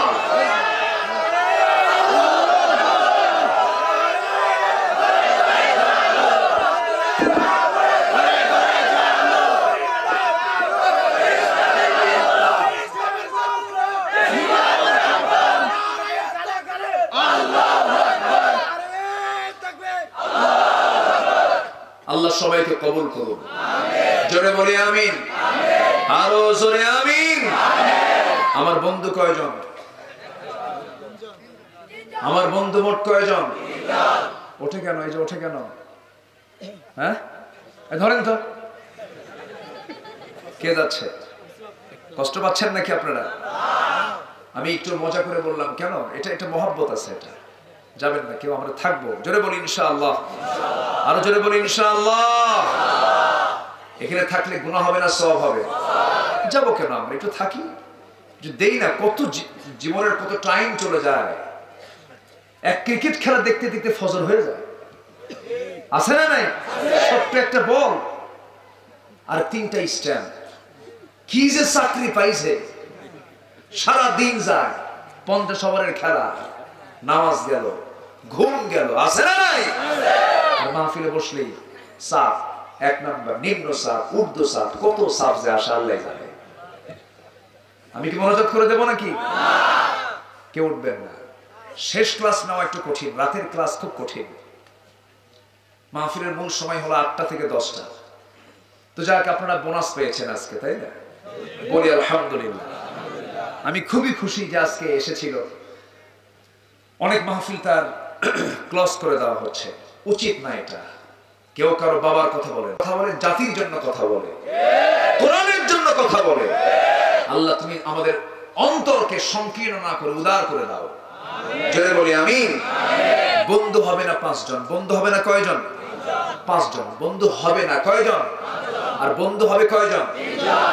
বন্ধু হবে না 5 জনের 1 নাম্বার হলো যে মিথ্যুক। মিথ্যাবাদী তো এই দেশে নাই, আছে? তবে কক্সবাজারে নাই, ও এখানেও আছে। মিথ্যা কথা কয়, মোবাইল তো আছেই মাশাআল্লাহ। ভাই আপনি কোথায়? হ্যালো, আপনি কোথায় আছেন? আমি তো জাহান্নামের চৌরাস্তায়। আছে, এগুলো আছে। মিথ্যা কথা বলা যাবে না। যে মিথ্যা বলবে ভাবতে হবে ওর মধ্যে মুনাফিকি ঢুকে গেছে। ইন্নাল মুনাফিকিনা লাকাযিবুন, যারা মিথ্যুক তারাই হলো মুনাফিক। তারা কি? মুনাফিক। আমরা মিথ্যাবাদী হব না, মিথ্যা সাক্ষ্য দেব না। মিথ্যা সাক্ষ্য আমার দেশে আছে না নাই? ঘটনা ৭১, জন্ম ৭৮। আছে না? আছে না নাই? ঘটনা ৭১, জন্ম ৭৮। উনি রূহের জগৎ থেকে দেখেছেন। এগুলো করা যাবে না। নাম্বার 2 হলো আহম্মক। মূর্খ কখনো বন্ধু হয় না। মূর্খকে বন্ধু বানাবেন ও আপনার আরো বিপদে ফেলায় দেবে। এক জ্ঞানী আর মূর্খ দুজন পাশাপাশি বসে আছে। হঠাৎ করে তাদের ইশারায় বাহাস শুরু হয়ে গেছে। তো মূর্খ জ্ঞানীর সামনে বসে আছে, জ্ঞানী মূর্খের সামনে বসে আছে। হঠাৎ করে শিক্ষিত লোকটা, জ্ঞানী লোকটা তার হাতের একটা আঙ্গুল উঁচু করেছে। আঙ্গুল উঁচু করা মাত্রই মূর্খ লোকটা 2টা আঙ্গুল উঁচু করেছে। শিক্ষিত লোকটা 5টা আঙ্গুল উঁচু করেছে। মূর্খ লোকটা মুষ্টি পাকে নাকের ডগে নিয়ে গেছে। শিক্ষিত লোকটা ব্যাগের ভিতর থেকে একটা ডিম বের করে সামনে রাখছে। মূর্খ লোকটা সঙ্গে সঙ্গে তার ব্যাগ থেকে একটা পেঁয়াজ বের করে সামনে রাখছে। শিক্ষিতকে বলা হলো, বাহাস করে কি বুঝলেন ওই লোকটার সাথে? শিক্ষিত বলে, আমি আর কি শিক্ষিত, আমার তো অশিক্ষিত বেশি। কেন? আমি যখন এক আঙ্গুল উঁচু করেছি বুঝায় দিলাম ইলাহ লা ইলাহা ইল্লাল্লাহ, ইলাহ মাত্র একজন, তিনি কে? আল্লাহ। আর এই উত্তরটাকে বলিষ্ঠ করার জন্য সে 2টা আঙ্গুল উঁচু করে বুঝায় দিল ইলাহা যদি কেউ 2 বলে এটা মিথ্যা, এটা ভুল। সে আমার উত্তরকে মজবুত করে দিয়েছে। আমি যখন 5টা আঙ্গুল উঁচু করে বুঝালাম বুনিয়াল ইসলাম আলা খামসিন, ইসলামের বেনা হলো 5টি, সঙ্গে সঙ্গে এই 5টি বেনাকে মজবুত করার জন্য সে মুষ্টি পাকে নাকের ডগে আমার কাছে এই জন্য নিয়ে আসলো, বুঝাই দিল যে 5টার বেশি যে বলবে তার নাক সোজা করে দেওয়া হবে। আমি আমার ব্যাগ থেকে একটা ডিম বের করে সামনে রাখলাম, বুঝাই দিলাম পৃথিবীটা ডিমের মতো গোলাকার। সে আমার উত্তরটাকে আরো মজবুত করার জন্য সে তার ব্যাগ থেকে পেঁয়াজ বের করে বুঝাই দিল শুধু পৃথিবী ডিমের মতোই না, পেঁয়াজের মতো স্তরে স্তরে 7টা আসমান জমিন থেকে সৃষ্টি করেছে। সুবহানাল্লাহ। এটা হলো শিক্ষিতের চিন্তা, জ্ঞানীর চিন্তা। মূর্খকে বলা হলো তুমি কি বুঝলা বাহাস করে?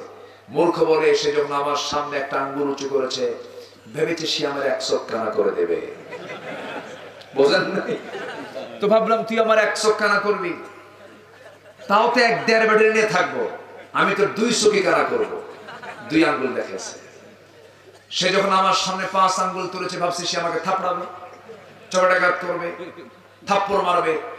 আমি মুষ্টি পাকায় নাকের ডগায় নিয়ে বুঝালাম যে তুই তো থাপ্পড় মারলে তাও বাঁচবো, আর ঘুষি মারলে তো তোর অস্তিত্বই থাকবে না, বিলীন করে হয়ে যাবে। যখন সে আমার সামনে একটা ডিম বের করে রাখলো আমাকে অপমান বোধ হলো, মনে হলো যে আমাকে অপমান করা হলো, আমাকে সে ডিম দেখালো। আমি পেঁয়াজ বের করে বুঝাই দিলাম তোর ওই ডিমটারে আমার এই পেঁয়াজ দিয়ে ভেজে ভুজে খায় শেষ করে ফেলবে। কি কথা কি বুঝতেছে? তাহলে মূর্খের চিন্তার জ্ঞানীর চিন্তা কি কখনো এক হতে পারে? পারে না। এজন্য মূর্খ বন্ধু থেকে জ্ঞানী, আল আদুফুল আকিল খায়রুম মিনাস সাদিকিল জাহিল। মূর্খ বন্ধু থেকে জ্ঞানী শত্রুটাই ভালো। এজন্য আহম্মক কখনো বন্ধু হতে পারে না, মিথ্যাবাদী কখনো বন্ধু হতে পারে না। নাম্বার 3 হলো কৃপণ। কৃপণ কখনো বন্ধু হতে পারে না। বিপদে পড়বেন ওকে কাছে পাবেন না। বন্ধু আমি খুব মুসিবতে, বন্ধু কইও না আমি মহা মুসিবতে। আসলে ওর সামনে কি লাগাবে? মহা লাগাবে, বাস আপনার এইদিকে কাম সারা। অতএব কৃপণকে কখনো বন্ধু মনে করা যাবে না। নাম্বার 4 হলো কাপুরুষ, যে ভীতু, অল্পতেই কাতর হয়ে যায়, ভীতু হয়। আছে না? আছে না? নাই বলেন তো? আছে। কাপুরুষ কখনো বন্ধু হবে না। কাপুরুষকে আপনি বন্ধু বানাবেন তো কোন ক্রাইসিস পিরিয়ডে সামনে একটু ভূমিকা রাখতে হবে, দেখবেন বলবে বন্ধু আমি কাট, আমি আর পারলাম না। দেখেন না কিছু কিছু যুবক আছে বিশাল বডি, বডিতে সে সেরা, সাইকেলের চাকা বাস্ট হলে ও বাবা। আছে না? নাই বলেন তো? আবার 70 বছরের 80 বছরের বৃদ্ধ মানুষ যৌবনের গান খুঁজে পাওয়া যায় তাদের জীবনে। আছে না? নাই? শুধু বডি বানানো হবে না, শক্তি সঞ্চয় করব। কার তাকওয়া দিয়া? কার ভয় দিয়া? আল্লাহর ভয় দিয়ে। নাম্বার 5 হলো পাপিষ্ঠ, ফাসিক। এই জাতীয় লোক কখনো বন্ধু হবে না, কারণ সেই লোক বন্ধু হলে, যেরকম বিড়ি খাওয়া খায় না, কিছু লোক বিড়ি খায় না, বিড়ি খাওয়া তো সুন্নতে মুআক্কাদা। বিড়ি খাওয়া কি এই এলাকায় কি আছে? বিড়ি খায়, খাবেন, বেশি করে খাবেন, বিসমিল্লাহ বললে সমস্যা নেই। বিড়ি খাওয়া যাবে? যাবে না। বিড়ির ফতুয়া 4 অঞ্চলে 4 রকম। রংপুরে বিড়ি খাওয়া ওয়াজিব, ঢাকাতে মাকরুহ, আর সিলেটে হলো মুবাহ, খেলেও হয় না খেলেও হয়, আর চট্টগ্রাম অঞ্চলে বিড়ি খাওয়া ফরজ। বিড়ি খাওয়া যাবে? যাবে না। কি টান মারে, টান মারা দেখে মনে হয় যে সুন্নতে আদম, একদম কমন টান, খুব টানে। খাবো না আমরা, জোরে বলি ইনশাআল্লাহ। বিড়ি খাওয়া যাবে না। সকল নেশা থেকে আমরা নিজেকে পরহেজ রাখবো, জোরে বলি ইনশাআল্লাহ। পান খান, বুড়া মানুষ যারা পান, এই যে মুরব্বী মানুষ, পান এটা মানায়, খেতে পারেন, বয়স হয়ে গেছে, 2, 3, 4, 5টা পান আপনি খেলেন। কিন্তু কিছু কিছু লোক আছে এত খাওয়া খায়, মানে জন্মই হয়েছে পান খাওয়ার জন্য। এরকম কিছু লোক আছে না? নাই, বেতন 8,000 আর পান খায় 6,000। এটা তো উচিত না। পান খাবেন, আপত্তি নেই, তবে পানের সাথে আবার কিছু বিষয় আছে। পানের সাথে পান খান, আপনি রস খান, আপত্তি নাই, কিন্তু পানের সাথে আবার হাকিমপুরি রহমতুল্লাহ আলাইহি কেন আছে না? বাবা জর্দা মুদ্দাজিল্লাহুল আলী খান, এগুলো করা যাবে না। সকল প্রকার নেশামুক্ত হব, আমাদের নেশামুক্ত হোক আমাদের জীবন, জোরে বলি ইনশাআল্লাহ। আর জোরে বলি ইনশাআল্লাহ। ইমানদার কখনো অসামাজিক কাজে, ইমানদার কখনো ইসলাম গর্হিত কোনো কাজে নিজেকে জড়াতে পারে না। এবং বন্ধু হবে এই 5 জনের বাইরে, যে উদার হবে, যে সত্যবাদী হবে, যে জ্ঞানী হবে, যে বীর পুরুষ হবে, যে পুণ্যবান হবে, সেই হবে আমার জীবনের প্রকৃত বন্ধু। যার জীবনে একটা ভালো বন্ধু আছে, একটা বড় লাইব্রেরি তার সঙ্গে পারবে না, ঠিক কি না? যার জীবনে একটা ভালো বন্ধু পেয়েছে, সে বিশাল কিছু পেয়েছে। এই জন্য আমরা বন্ধু নির্বাচনে ঠকবো না, জোরে বলি ইনশাআল্লাহ। দেখেন না ফেসবুকে বন্ধু আছে না নাই? ফ্রেন্ড লিস্টে আছে না? ফ্রেন্ড লিস্টে কত বন্ধু, বন্ধুর অভাব নেই, জীবনে দেখাও নাই, কিন্তু ফ্রেন্ড হয়ে বসে আছে না নাই? সেই বন্ধুদেরকে আবার 14ই ফেব্রুয়ারি ভালোবাসা দিবসে বইয়ের ছবি সুন্দর করে তুইলা, গোলাপ ফুল গলায় দিয়া, সুন্দর করে ছবি একখান তুলে ফেসবুকে পোস্ট দিয়ে বলে, বন্ধুরা আমরা সবাই জামাতের সঙ্গে বউটাকে দেখি। আছে না নাই? বউ কি জামাতের সঙ্গে দেখার জিনিস? বউ কি জামাতে দেখবে না একা দেখবে? নামাজ হবে জামাতে, বউ দেখবে একা। কিন্তু বউ দেখে এখন কি জামাতের সাথে দেখে। এগুলো হারাম, এগুলো কি হারাম, এগুলো কাজ আমরা করবো না, জোরে বলি ইনশাআল্লাহ। প্রেম করবো কার সাথে? অনেকে চুপ করে আছে, যুবকরা কও না কেন কথা?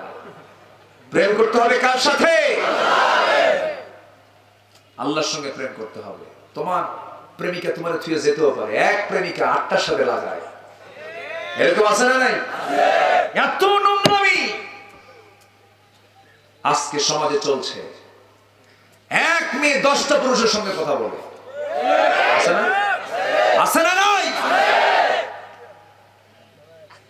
এগুলো করা যাবে না মা, এই নোংরামি এগুলো করা যাবে না। সম্মানিত ভাইরা, আমি মুরব্বীদেরকে বলবো, মোবাইল দেওয়ার ক্ষেত্রে যত্নবান হতে হবে। প্রযুক্তির মিসইউজে জীবন চরিত্র সব ধ্বংস হয়ে যায়, ঠিক কি না? খুব সতর্ক হয়ে যুবকরা চলতে হবে। তোমাকে আলিয়া, তোমাকে নার্গিস, জরিনা, সখিনা, সুইটি, বিউটি, সম্পদ তোমাকে অনেক অফার করবে, কিন্তু আমার অফার নিতে হবে কার অফার? আসতে বলবেন না, কার অফার? আল্লাহর অফার। আল্লাহর অফারটা নিতে হবে। তবে হ্যাঁ যুবক, একটা কথা বলে দিই, তোমার যদি যৌবনের উন্মাদনা তোমাকে অস্থির করে তোলে, বাপ মাকে অকপটে বলে ফেলবে, বাবা বিয়েটা দিয়ে দাও, মা তাড়াতাড়ি বিয়ের ব্যবস্থা করে দাও।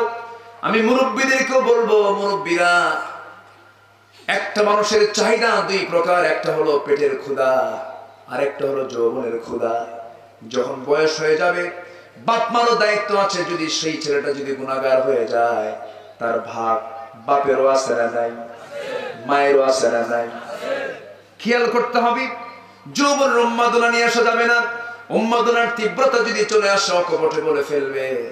এখন যুবকরা বলে হুজুর ভালো করে আব্বারে কম আসলে এরকম আসলে মনে মনে বলছে হুজুর বিয়ে তো করতেছে বিয়ে তো দেয় না।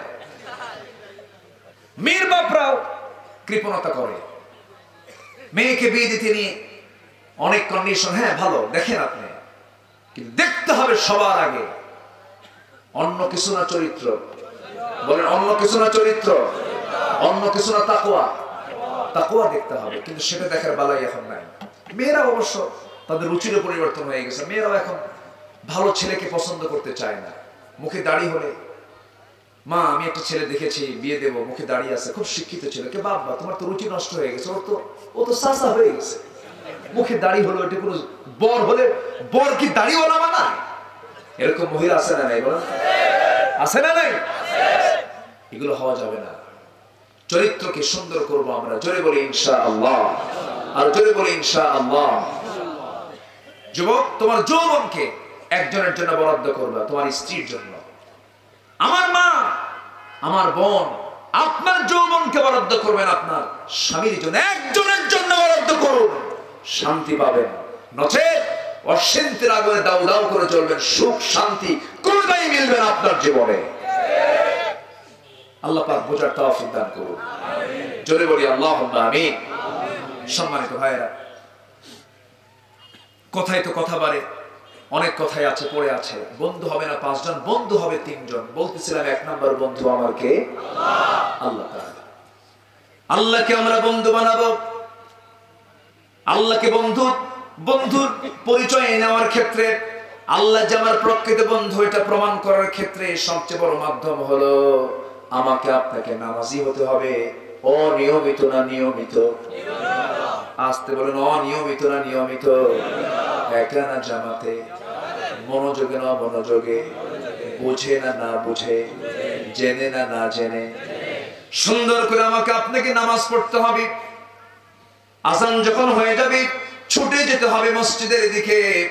নামাজটা অত্যন্ত খুশুখুশুর সঙ্গে পড়তে হবে।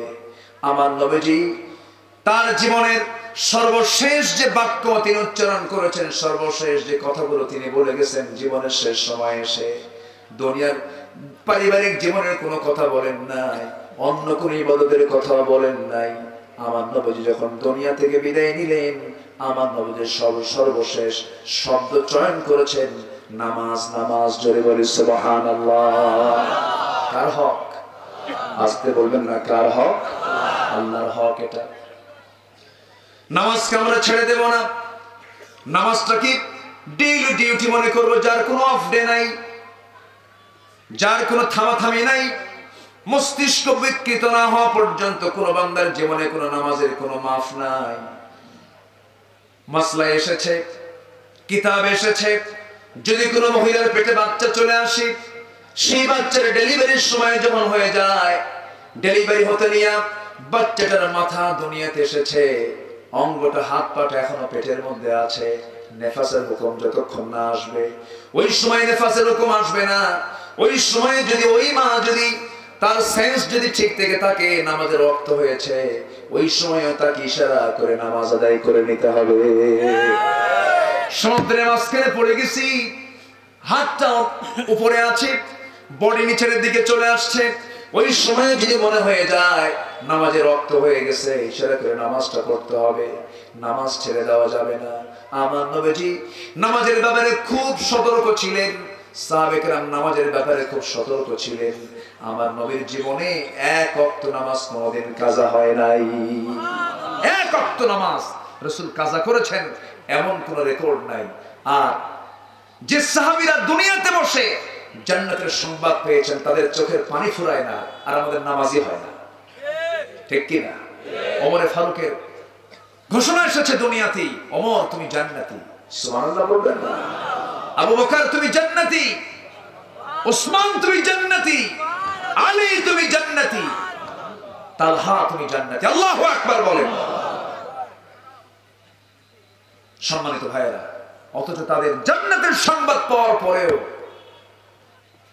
চোখের পানিতে কেঁদে কেঁদে জায়নামাজ ভিজিয়েছেন। দু চোখ কালো হয়ে গেছে, লাল হয়ে গেছে, চোখের তলে কালো পড়ে গেছে, এত কান্না কেঁদেছেন সাহাবীরা।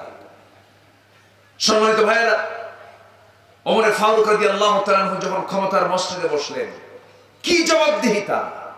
কার গোলাম? আসতে বলবেন না, কার গোলাম? আল্লাহর গোলাম। নামাজ পড়িয়েছেন, দেশ চালিয়েছেন, শাসন করেছেন, সব কিছুই তিনি মেইনটেইন করেছেন। ভয় পেয়েছেন কাকে? কাকে বন্ধু বানিয়ে? আল্লাহকে বন্ধু বানিয়ে। সম্মানিত ভাইয়েরা, আমরা আল্লাহকে এক নম্বর বন্ধু বানাবো, জোরে বলি ইনশাআল্লাহ। সিদ্ধান্ত কি নেওয়া যায়? জীবনে এক ওয়াক্ত নামাজ আর কাজা করব না, এমন সিদ্ধান্ত কি নেওয়া যায়? এটা হাত উঁচু করে দেখান তো, জোরে বলি ইয়া আল্লাহ, আরো জোরে ইয়া আল্লাহ। আমাদেরকে 5 ওয়াক্ত সালাত আদায় করার তৌফিক তুমি আল্লাহ দিয়া দাও, জোরে বলি আমিন, আরো জোরে আমিন। হাত নামান। কষ্ট পেলেন মনে হয়? কষ্ট পাননি তো? নামাজ পড়লে কে খুশি? নামাজ কার হক? জমির আইল ঠেলা কার হক?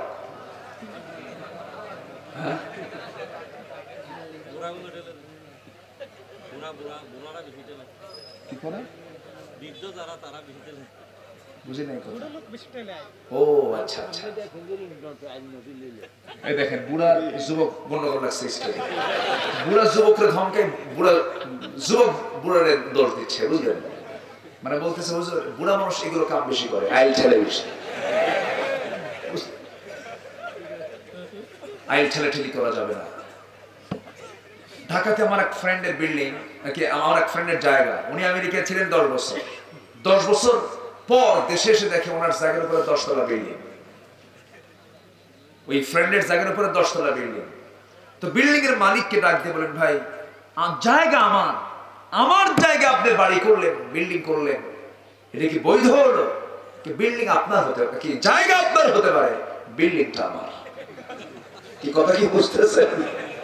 এরকম ত্রাস ভূমিদস্যু আমার দেশে আছে না নাই? ও ভূমিদস্যুরা জেনে রেখো, জেনে রেখে দিয়ে ওই হাদিসটার কথা তুমি মনে রাখো। 1 বিঘা জমি যদি কেউ জবরদখল করে, আল্লাহ পাক কিয়ামতের দিন তার মাথায় 7 তবক আসমান জমিন তার পিঠে চাপায়া দিবেন। এটা আমার কথা না, বুখারী শরীফে বলেছেন মুহাম্মদ সাল্লাল্লাহু আলাইহি ওয়াসাল্লাম। নামাজ পড়লাম কিন্তু আইল ঠেললাম, হলো না, তা হবে না। যে নামাজি হবে সে কখনো বান্দার হক নষ্ট করতে পারে না। বান্দার হক নষ্ট আমরা করব না, জোরে বলি ইনশাআল্লাহ। বাপ মার প্রতি বিনয়ী হওয়ার দরকার আছে না নাই? বাপ মাকে খেদমত করা কি? বাপ মাকে দেখা, তার খেদমত করা কি বলেন? এত আসতে বলেন আপনারা, আপনি কি এটাকে দুর্বল মনে করতেছেন নাকি? বাপ মার খেদমত করা কি ছোটখাটো ফরজ মনে হয় নাকি? ছোটখাটো কোনো ফরজ না, বড় ফরজের একটা বলেন, বড় ফরজ। বাপ মার দিকে আমাদের একটু যত্নবান হওয়া দরকার। 10টা ছেলেকে মেয়েকে, 10টা সন্তানকে মা একা বড় করলেন, আর 10টা সন্তান একসঙ্গে মিলে এক মাকে দেখতে পারে না। আমি কি ভুল বলতেছি? একটা মা 10 সন্তানের কাছে বোঝা হয়ে যায়, অথচ ওই সন্তানগুলো 10টাকে এক মাই বড় করেছে। আফসোস এগুলো। বৃদ্ধাশ্রমে আমি মাঝে মাঝে যাই, যখন পাই তখন ঢুকি, তাদের জীবন কাহিনীগুলো শুনি। মা মারা গেছে, বৃদ্ধাশ্রম থেকে ফোন দিয়েছে ছেলেকে, আপনার মা মারা গেছে, আমি খুব ব্যস্ত, অফিসে কাজে ব্যস্ত আছি, জানাজা করে কাফন দাফন করে দেন। এই নির্মমতা, এই পাশবিকতা, এই শিক্ষা এসেছে জাগতিক শিক্ষা দিয়া, কোরআনের শিক্ষা দিয়া নয়, ঠিক কিনা? সম্মানিত ভাইয়েরা, আজকে মানুষ এতটাই পাষাণ হৃদয়ের হয়ে গেছে, এত পাষাণ, একটা মানুষ একটা মানুষকে খুন করতে বিন্দু পরিমাণ তার মধ্যে সংকোচ হয় না। কেন জানেন? খুন করার জন্য যে যোগ্যতা অর্জন করতে হয় তার সমস্ত উপাদান আজকের সমাজে আছে না নাই?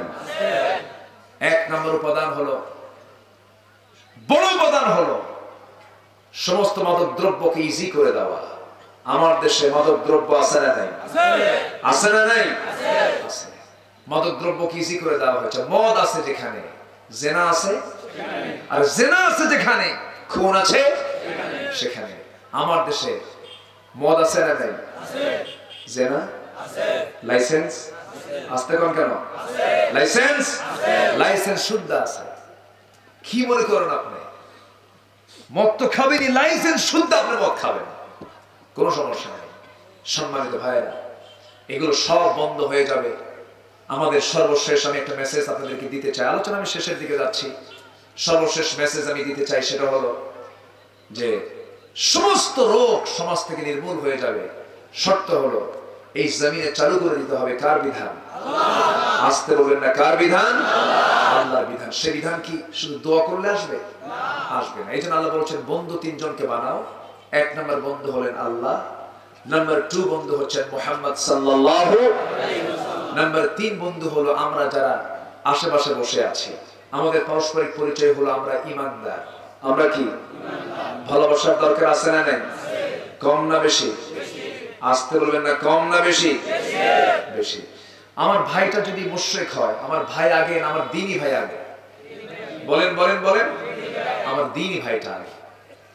আল্লাহ রাব্বুল আলামিন বলছেন শোনো, এই 3টা ভালোবাসা তোমরা ঠিকঠাক করে ফেলো। 1 নাম্বার ভালোবাসা আল্লাহর সঙ্গে করে ফেলো। নাম্বার 2 হলো রাসূল সাল্লাল্লাহু আলাইহি ওয়াসাল্লামকে তোমরা ভালোবাসো।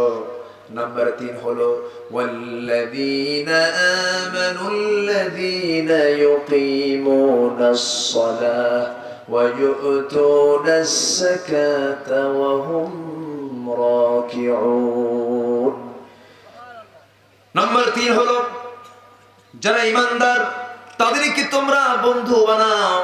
কাফিরকে বন্ধু বানাতে পারবে না, মুশরিককে বন্ধু বানাতে পারবে না, মুনাফিককে বন্ধু বানাতে পারবে না, ফাসিককে তুমি বন্ধু বানাতে পারবে না।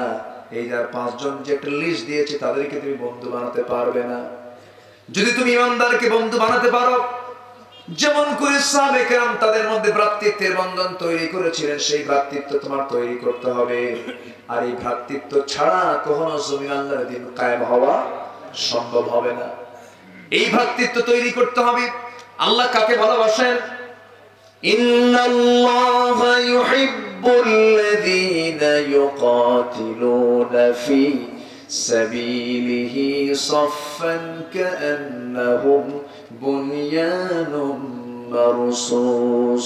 জোরে বলি আল্লাহু আকবার। আল্লাহ রাব্বুল আলামিন সেই সমস্ত বান্দাকে সবচেয়ে বেশি ভালোবাসেন যারা সীসা ঢালা প্রাচীরের মতো কাতারবদ্ধ হয়ে, একতাবদ্ধ হয়ে বাতিল শক্তির বিরুদ্ধে যারা আল্লাহর পথে জিহাদ করে। জোরে বলি সুবহানাল্লাহ। এই ভ্রাতৃত্বের বন্ধনটা তৈরি করতে হবে, অটুট বন্ধন তৈরি করতে হবে। আজকে যদি 56টি মুসলিম রাষ্ট্র যদি আজকে এক প্ল্যাটফর্মে চলে আসতো, গোটা পৃথিবীর পরাশক্তি হয়ে যদি আজকে মুসলমান জাতি। আমি কি ভুল বলছি?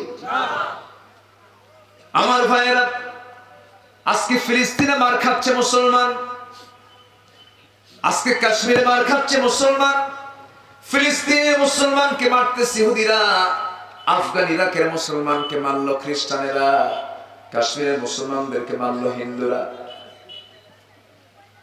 চীনের মুসলমানকে মারলো বৌদ্ধরা। গোটা পৃথিবীতে মুসলমানদের কি আজকে মারা হচ্ছে, মুসলমান মার খাচ্ছে। এই জন্য আল্লাহ রাব্বুল আলামিন বলছেন বান্দা মুহাব্বত করতে হবে তোমাদের 3 জনকে, আমি আল্লাহ, আমাকে, রাসূলকে, আর যারা ঈমানদার তাদের মধ্যে তোমরা মুহাব্বত তৈরি করে নাও।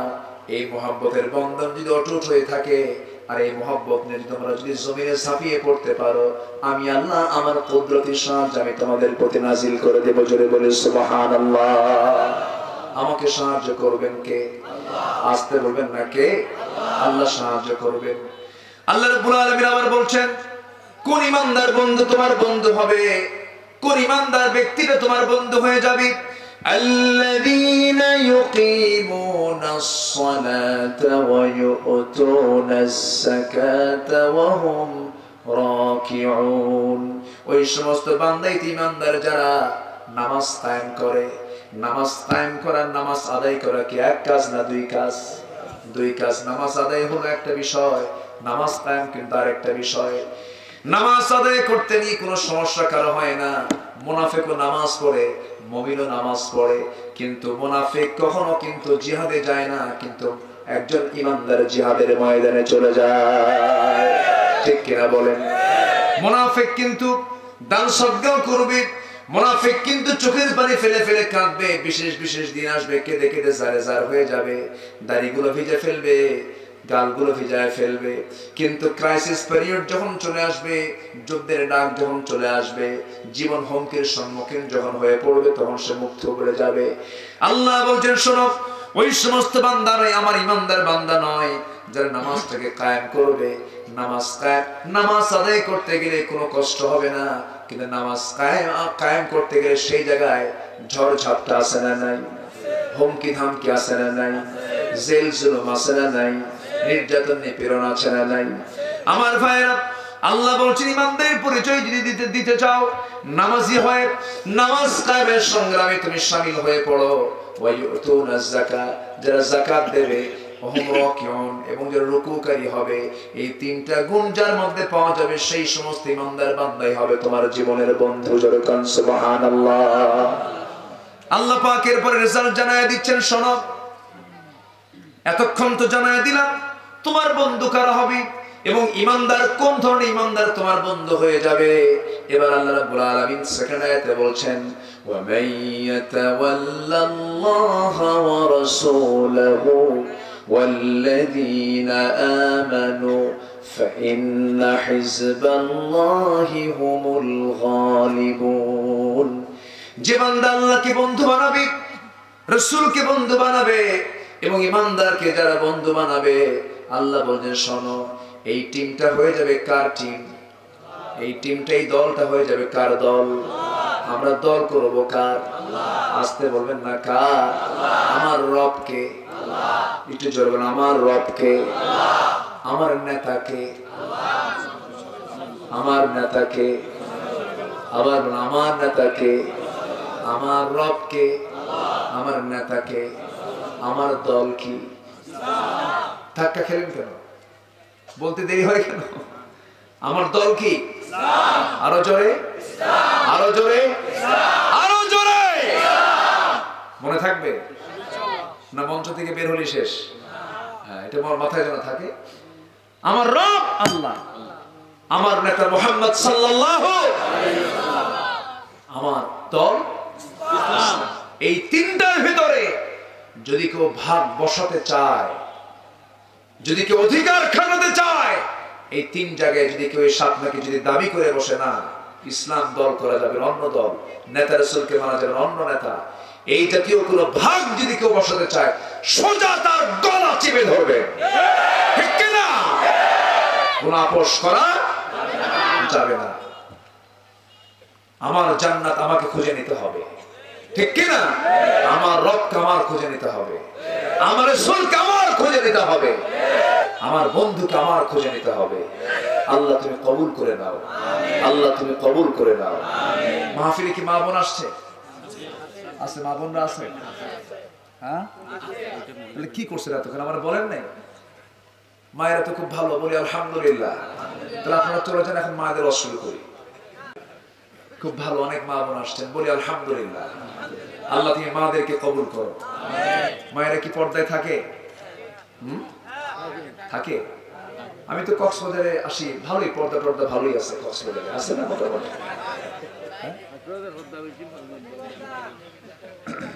পর্দা আছে, দরজার জানালা আছে না? বলুন, দামি দামি পর্দা, দরজার পর্দা, জানালার পর্দা, রূপালী পর্দা আছে না নাই? কিন্তু গায়ের পর্দা নাই। গায়ের পর্দা আনতে হবে। আমরা যদি বোরকার কথা বলি, শালীন হওয়ার কথা বলি, তখন আমাদেরকে গালিগালাজ দেয়, হুজুররা নারীদের নিয়ে এত কটূক্তি করে কেন? তোমার গায়ে কাপড় চোপড় নাই, বলবো তুমি খুব ভালো, এই কথা বলবো না? আজকে মেয়েরা যে পোশাক গুলো পরে, আমাদের চোখে এটা ধরাই পড়ে না, আমরা কিছু বলি না। আমরা ওই পুরান ঢাকার হাজারীবাগ ট্যানারির পাশে একজন তার মেয়েকে বিয়ে দিয়েছে। তো ট্যানারির চামড়ার দুর্গন্ধ আছে না, চরম দুর্গন্ধ। যারা ওই এলাকায় গেছেন, থাকা কঠিন, নতুন গেলে থাকতেই পারবেন না, পেট ফুলে উঠবে, এত গন্ধ। তো মেয়েকে বিয়ে দেওয়ার পর মেয়ে বলতেছে, বাবা আমি এই জায়গায় থাকবো না, বিয়ে দিছো ভালো কথা, কিন্তু এই বাড়িতে আমার পক্ষে থাকা সম্ভব না, দারুণ গন্ধ, আমারে নিয়ে যাও। বাপ বলে, মা নতুন বিয়ে দিলাম, কয়েকদিন থাকো। তো থাকছে প্রায় 8-10 দিন, 10-12 দিন যাওয়ার পর এবার বাপ মেয়েকে ফোন দিয়ে বলছে, মা আমি তোমাকে নেওয়ার জন্য যাচ্ছি, তুমি রেডি হও। কাব্বা আমি আর যাবো না, কেন, এই গন্ধে এখন খুব ভালো লাগে। কি কথা কি বোঝা গেল?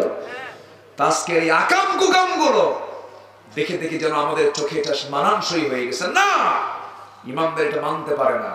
আমার মা বোনকে আমরা উলঙ্গ দেখতে চাই না, আমার মা বোনদের অশ্লীল পোস্টার আমরা কোনো দেওয়ালে দেখতে চাই না। অবশ্যই আমার মায়ের অধিকার আমার প্রতিষ্ঠা করার দরকার আছে না নাই? আছে। এদের সম্মান ইজ্জত রক্ষার একমাত্র পন্থাই হলো পর্দার বিধান জারি করতে হবে। পর্দার বিধান কে দিয়েছেন? আসতে বলবেন না, কে দিয়েছেন? পর্দা করাটা কি? জোরে বলেন। আচ্ছা, পর্দা কাকে বলে একটু ব্যাখ্যা শোনাই। পর্দা কাকে বলে? পর্দা মানে কি বোরকা পরা? আসতে পান কেন? পর্দা মানে কি শুধু বোরকা পরা? পর্দা মানে হচ্ছে, পর্দার শর্ট সংজ্ঞা হলো, এখানে যেহেতু মিডিয়া এসেছে একটু বলে ফেলি, পর্দার শর্ট সংজ্ঞা হলো গায়রে মুহরিম, যে সমস্ত পুরুষ একজন নারীর জন্য বিয়েটা জায়েজ, নারীর জন্য যে পুরুষের বিয়ে জায়েজ, এমন জাতীয় পুরুষের সঙ্গে যা নারী দেখা করে না, অপ্রয়োজনীয় কথা বলে না, এবং তাদের সঙ্গে সম্পূর্ণ সতর ঢেকে চলে, এটাই হচ্ছে প্রকৃত পর্দা। প্রকৃত পর্দার পরিচয় এই জায়গায় বহন করে। কিন্তু বোরকা পরলাম, ট্রেডিশনালি বোরকা পরলাম, মুখ ঢাকলাম, বাইরে গেলাম, আমাকে কেউ দেখলো না, না। মূল পর্দা হচ্ছে কাছাকাছি লোকের ভিতরে যে সমস্ত লোকগুলো আমার সঙ্গে দেখা করা না জায়েজ। যেমন চাচাতো ভাইয়ের সঙ্গে বোনের কি দেখা করা জায়েজ? আসতে পান কেন? তো চাচার বাড়ি কি নিজের বাড়ি থেকে দূরে না কাছে? বলেন বলেন। আচ্ছা, খালাতো ভাই খালাতো বোন আত্মীয় কি দূরের না কাছে? বেড়াতে কি আসে? আসে আসে। খালি খালার বাড়িতে আসে, এসে খালি খালাম্মা আসসালামু আলাইকুম, খালাম্মা আসসালামু আলাইকুম, মানে খালাতো বোন একটা আছে। কথা বলেন নাই? ঘন ঘন সালামের মুরাদ হচ্ছে এই। তাহলে হাসেন কেন? আচ্ছা, এগুলো কি কথা বলার দরকার নাই ভাই? বলেন কিছু না শুনলে থাক, বলবো বলবো। তাহলে চাচাতো ভাই চাচাতো বোন পাশাপাশি ঘর। আচ্ছা, মামাতো ভাইয়ের বাড়িতে মামাতো বোন কি বেড়াতে যায় না? যায় না বলেন? যায়। কারণ মামা তো আমার মায়ের ভাই, মামা আমার কি মায়ের ভাই। আমার মা খালি মা, মা আর হলো মা, মা দুই মা, বুঝলেন না? দুই মাই কি হয়েছে? মামা। তো মামার বাড়ি তো যাবি, মামার বাড়ি চলে গেল।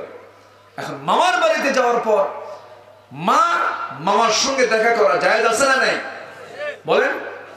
মা মামার সঙ্গে দেখা করতে পারবে, কোনো আপত্তি নেই, কারণ আপন ভাই বোন তারা।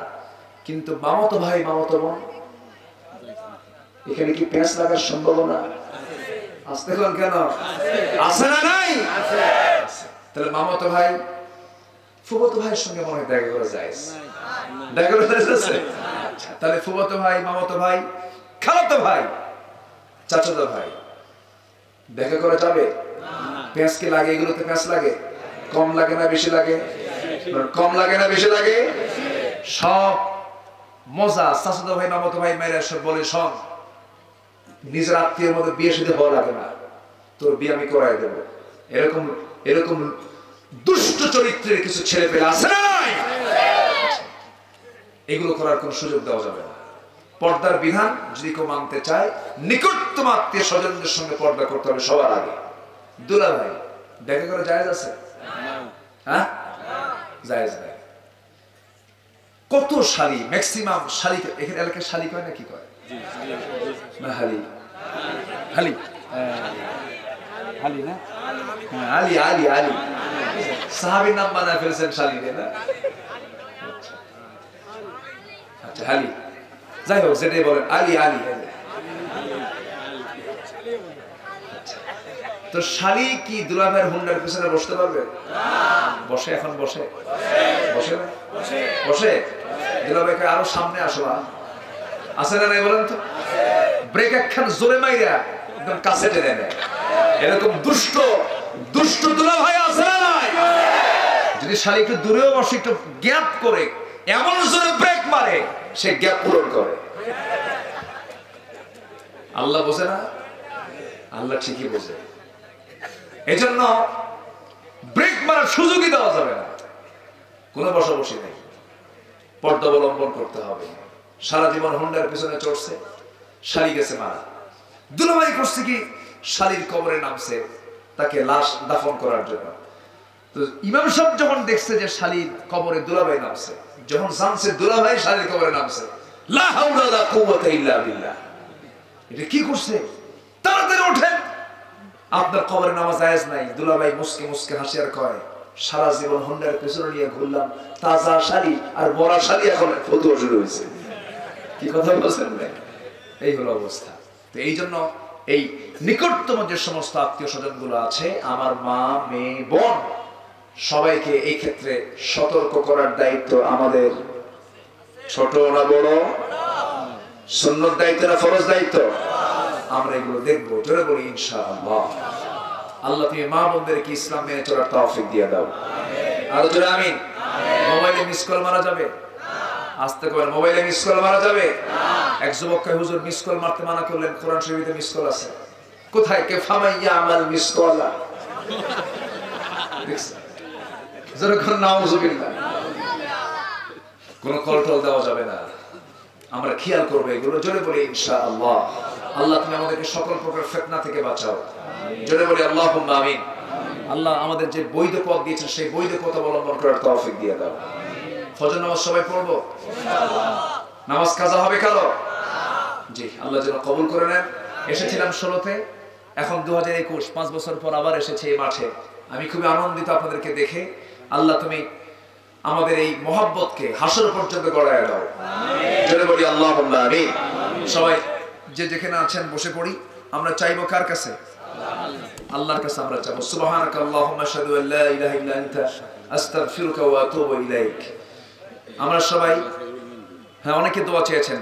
মাস্টার নুরুল কবির সভাপতি মহোদয়, প্রধান অতিথি মহোদয়, তারপরে আর কে, চেয়ারম্যান মহোদয়, তিনি দোয়া চেয়েছেন। শহীদুল ইসলাম বাহাদুর সাহেব দোয়া চেয়েছেন। ওয়ার্ড কাউন্সিলর না, কামাল মেম্বার, তিনি দোয়া চেয়েছেন। মুজিবুর রহমান সম্ভাব্য চেয়ারম্যান পদপ্রার্থী, তিনি দোয়া চেয়েছেন। এখানে মাহফিল পরিচালক কমিটি প্রবাসী মৃত ব্যক্তি, আচ্ছা, বেলাল উদ্দিন সাহেব দোয়া চেয়েছেন। অনেকেই দোয়া চেয়েছেন, সবার নাম আমি বলতে গেলে বহু সময় লেগে যাবে। অনেক অসুস্থ আছেন, তাদের জন্য আমরা দোয়া করি। এক কথায় আমাদের যার যা মনের চাওয়া, আল্লাহ যেন আমাদেরকে কবুল করে নেন, জেনে বলি আল্লাহুম্মা আমিন। যে যেখানে আছেন সেখানেই বসে আমরা এখন কায়মনো বাক্যে আমরা একদম বিনয়ী হয়ে আমরা আল্লাহর কাছে চাবো, আল্লাহ যেন আমাদের সকলকে মাফ করে দেন। সবাই চিৎকার মেরে বলি আল্লাহ, আমার জীবনে সাগীরা কবীরা, ছোট বড় সব গুনাহ তুমি আল্লাহ মাফ করে দাও, মাফ করে দাও। জোরে বলুন ইয়া রাব্বাল আলামিন। আচ্ছা, আসুন আমরা দোয়া করি। মুরব্বী আপনি দোয়া করে দেন। অন্য কেউ দোয়া? অসুস্থ আছে, আচ্ছা, উনি সভাপতি না? আলহামদুলিল্লাহ। আপনার বয়স কত মুরব্বী? হ্যাঁ, উনি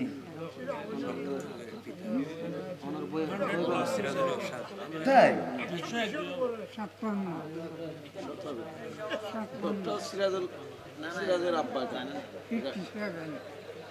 আপনার বয়স 57? উনি মানে বলতে পারছেন না। তবে আমার মনে হয়, আমার ধারণা 100 হয়ে গেছে মনে হয়, এরকমই হবে। অনেক বড় নিয়ামত তিনি পেয়েছেন। আল্লাহ তুমি আমাদেরকে এই নিয়ামতে ধন্য করো, জোরে বলি আল্লাহুম্মা। সহিহ হাদিস, সেই জীবন সফল জীবন যে দীর্ঘ জীবন পেয়েছে, দীর্ঘ জীবনে জিকির করেছে কার? আল্লাহ। আল্লাহ তুমি আমাদেরকে এই বরকত নেওয়ার তৌফিক দাও, জোরে বলি আল্লাহুম্মা আমিন। আসেন আমরা দোয়া করি, আমরা আল্লাহর কাছে চাই, আল্লাহর কাছে বলি আল্লাহ যেন আমাদের সকলকে মাফ করে দেন, জোরে বলি আল্লাহুম্মা আমিন।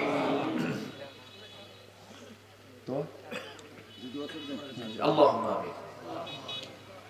ربنا ظلمنا أنفسنا وإن لم تغفر لنا وترحمنا لنكونن لنكونن من الخاسرين ربنا لا تزغ قلوبنا بعد إذ هديتنا وهب لنا من لدنك رحمة